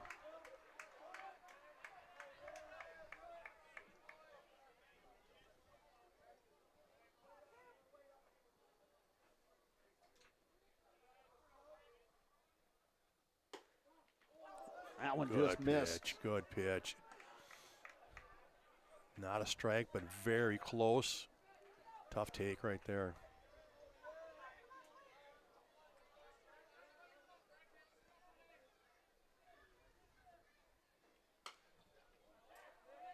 Came with a curveball that he was way ahead of.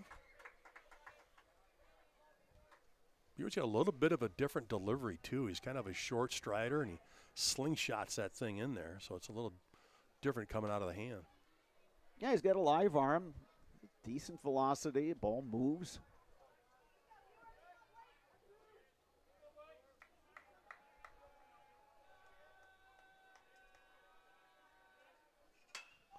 That's Ripped a gapper. To right center, and that one is down and bouncing to the fence.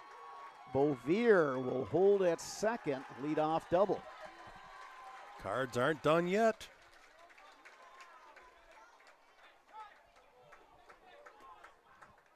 Beauvier 2 for 4 now. In the afternoon, it's going to bring up Cole Perlberg 0 for 3. If you're looking at this from the Cardinals' perspective, you're going to say Perlberg is due. That's a good point. And if you're the old Abes, you don't even care about that runner on second base. Infield back. Key for the Abes is get outs.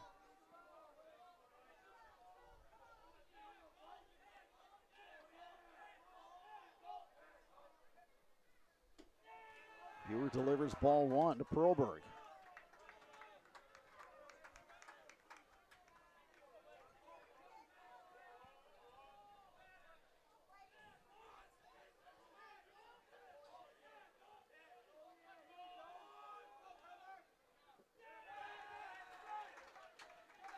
Well, the Cards are trying to do the same thing as the old Abes, and that's try to get that tying run to the plate here as he falls behind 2-0 to Beauvier.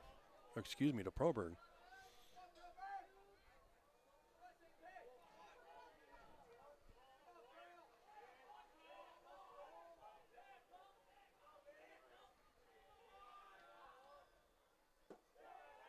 That one's low. 3-0.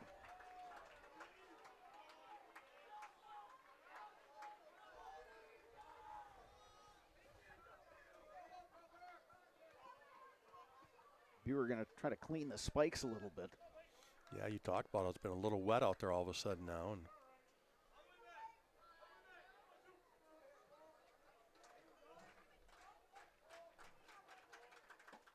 here's a strike on the inside corner, 3-1.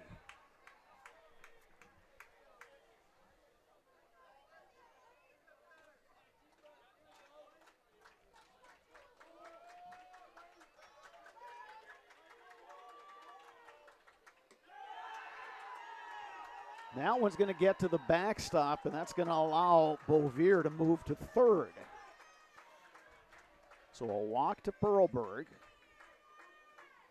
Braden Hagman coming to the plate. He represents the tying run. Ian Bauer is going to have a word with Blake Buer. well, again, you made the point there. Hagman is the tying run, so it's Hagman that matters. So really the other two guys on base just don't mean anything. You know, you've got to make sure you get after Hagman and get that out. If they want to try to steal a base here, you throw through. You try to get that runner there. You don't care, again, about that runner at third.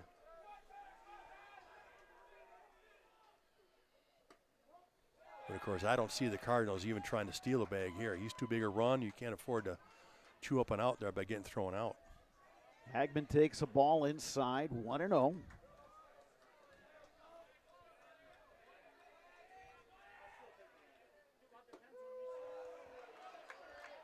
One and one the count now to Hagman. Well, Sparks, Eau Claire Memorial and Chippewa Falls going right to the end, both teams battling. Absolutely. Nothing comes easy, right? We would expect nothing different from these two programs. Ripped, base hit. Beauvier will score. Secker losing his footing out there in left. Perlberg moves up to third on the play, and it's 6-4, still nobody out. Well, great hit by Hagman there. Because he rounds first, though. If he would have noticed that throw was coming into third, he could have taken second. That would have been the tying run at second base with nobody out. But instead, he plays it safe after the single. First and third. Again, nobody out. Like you said, tying runs now at first base. So here's Gavin Thompson. 6-4.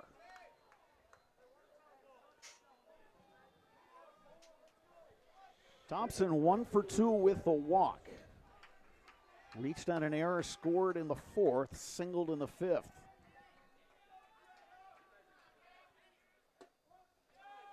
Buer delivers a ball outside. Thompson's a quality hitter right here. It's kind of a situation that Cardinals are happy they've got him up right now.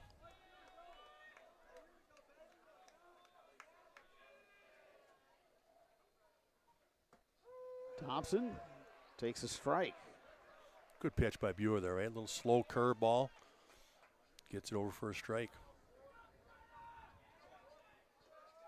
Got a left-hander warming up in the Chi High bullpen.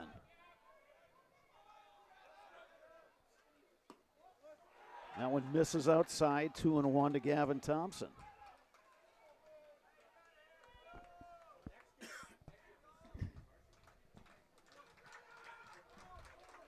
That's the Chippewa dugout making noise, along with their fans.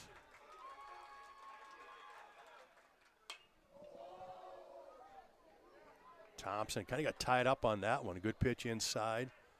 Fouls it off.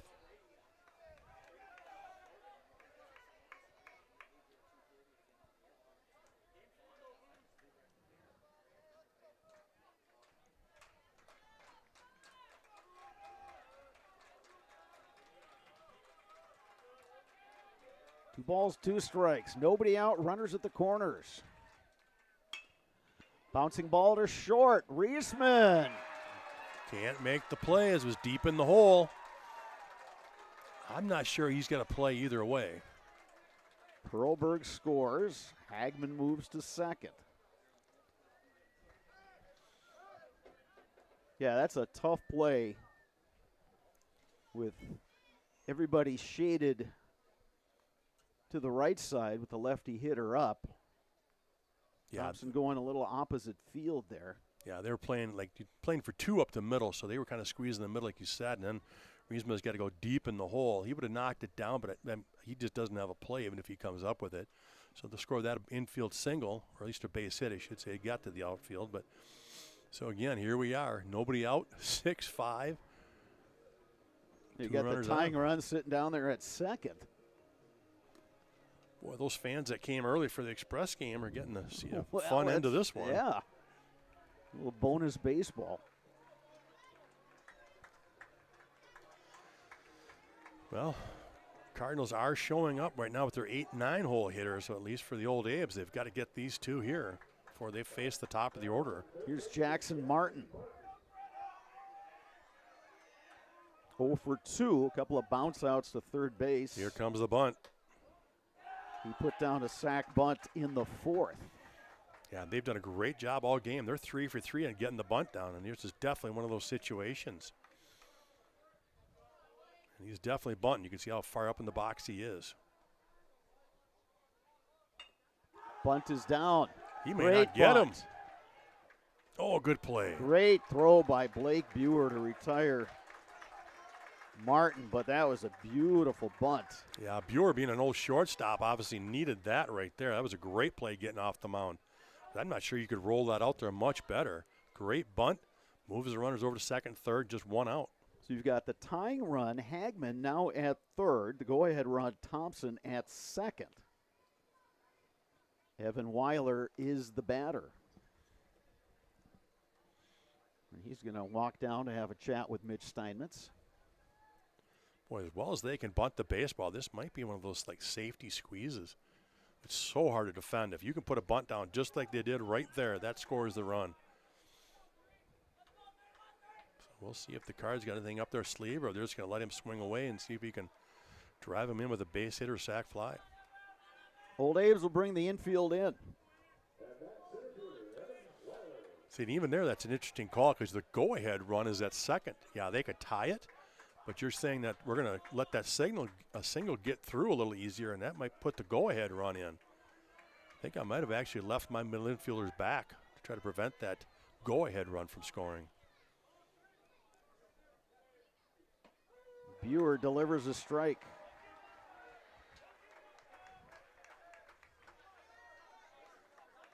Of course, the other side of that is you put a lot more pressure on the hitter if he knows that infield's up.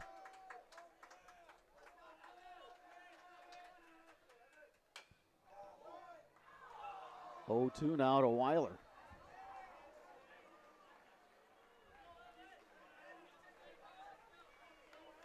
Waste one here, Sparks, or go right after? You got to make him chase, right? Maybe you go high fastball or something on the outside edge. Strike 3 call. Got the call on a slider on the outside corner. Wow, what a pitch. So Weiler down on strikes. Well, we talked about how to go away, right? You want to go off the edge or something right there, but wow, the slider, perfect location. Boy, that was a wrinkle, too. That ball moved a lot. So 2 down. Old Abe's can play the infield back now. And here's Brady Smith. 2 for 4. Yeah, he's been a tough out all day. 2 singles, run scored, and an RBI. Takes ball 1 inside.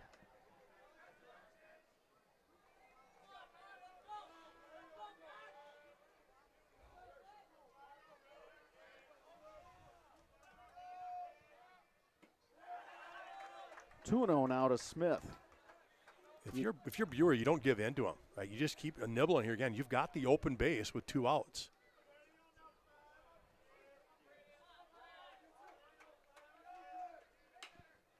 Little roller up the middle. Reisman throws in time. Oh, get it done. The old Abes give up a pair of runs, top of 7, but they hang on after scoring 6 times in the top of the 7th. Great game here at Carson Park. These 2 longtime rivals putting on a show today, Sparks, and boy, credit both teams, but the Abes kind of getting off the mat. Put up that 6 runs in the bottom of the 6th, and they win it 6-5. Well, you said it, boy. They got off the mat. They were down big time, and really Chippewa was in control for 5.5 innings. But the old Abes got a couple of big hits there in the 6th, and then they took the 5 free walks and put a 6 on the board, and then, like you said, just hang on for dear life there in the top of the 7th to pull it out.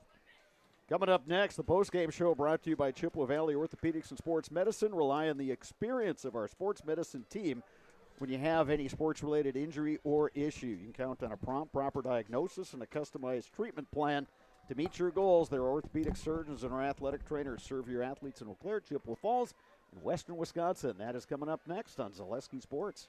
Hip impingement and hip labral tears are common causes of hip and groin pain and are often the result of repetitive use from crouching sports or trauma. Today, we are visiting Eau Claire, Wisconsin. Dr. Carlson, a partner with Chippewa Valley Orthopedics and Sports Medicine, is in the forefront of using a newer procedure called hip arthroscopy, which allows minimally invasive access to a joint and treatments to problems never addressed before. Using hip arthroscopy, Dr. Carlson is able to repair tissue without dislocating the hip and without replacing it. Hip arthroscopy is where a surgeon takes a camera on the end of a long wand, which we call a scope, and through a small poke hole incision in your skin, delivers that scope into a joint. In this particular case, we're talking about hip arthroscopy, where that scope would be put in the hip joint. The hip joint first has to be dislocated or the ball and socket pulled apart. When that's pulled apart, we can access the joint and look around and do the work we're talking about doing. Once inside the joint, through other portals, we call them, those poke holes that we use to access the joint, we can use other instruments, again on the end of a long wand, to perform the work inside the joint. Things like repairing the cartilage rim of the socket, called the labrum, fixing cartilage defects or problems on the head of the ball or the lining of the socket, repairing tissue around the hip, such as ligaments or capsule, repairing tendons that attach to the hip, or releasing them if need be, depending on the particular problem.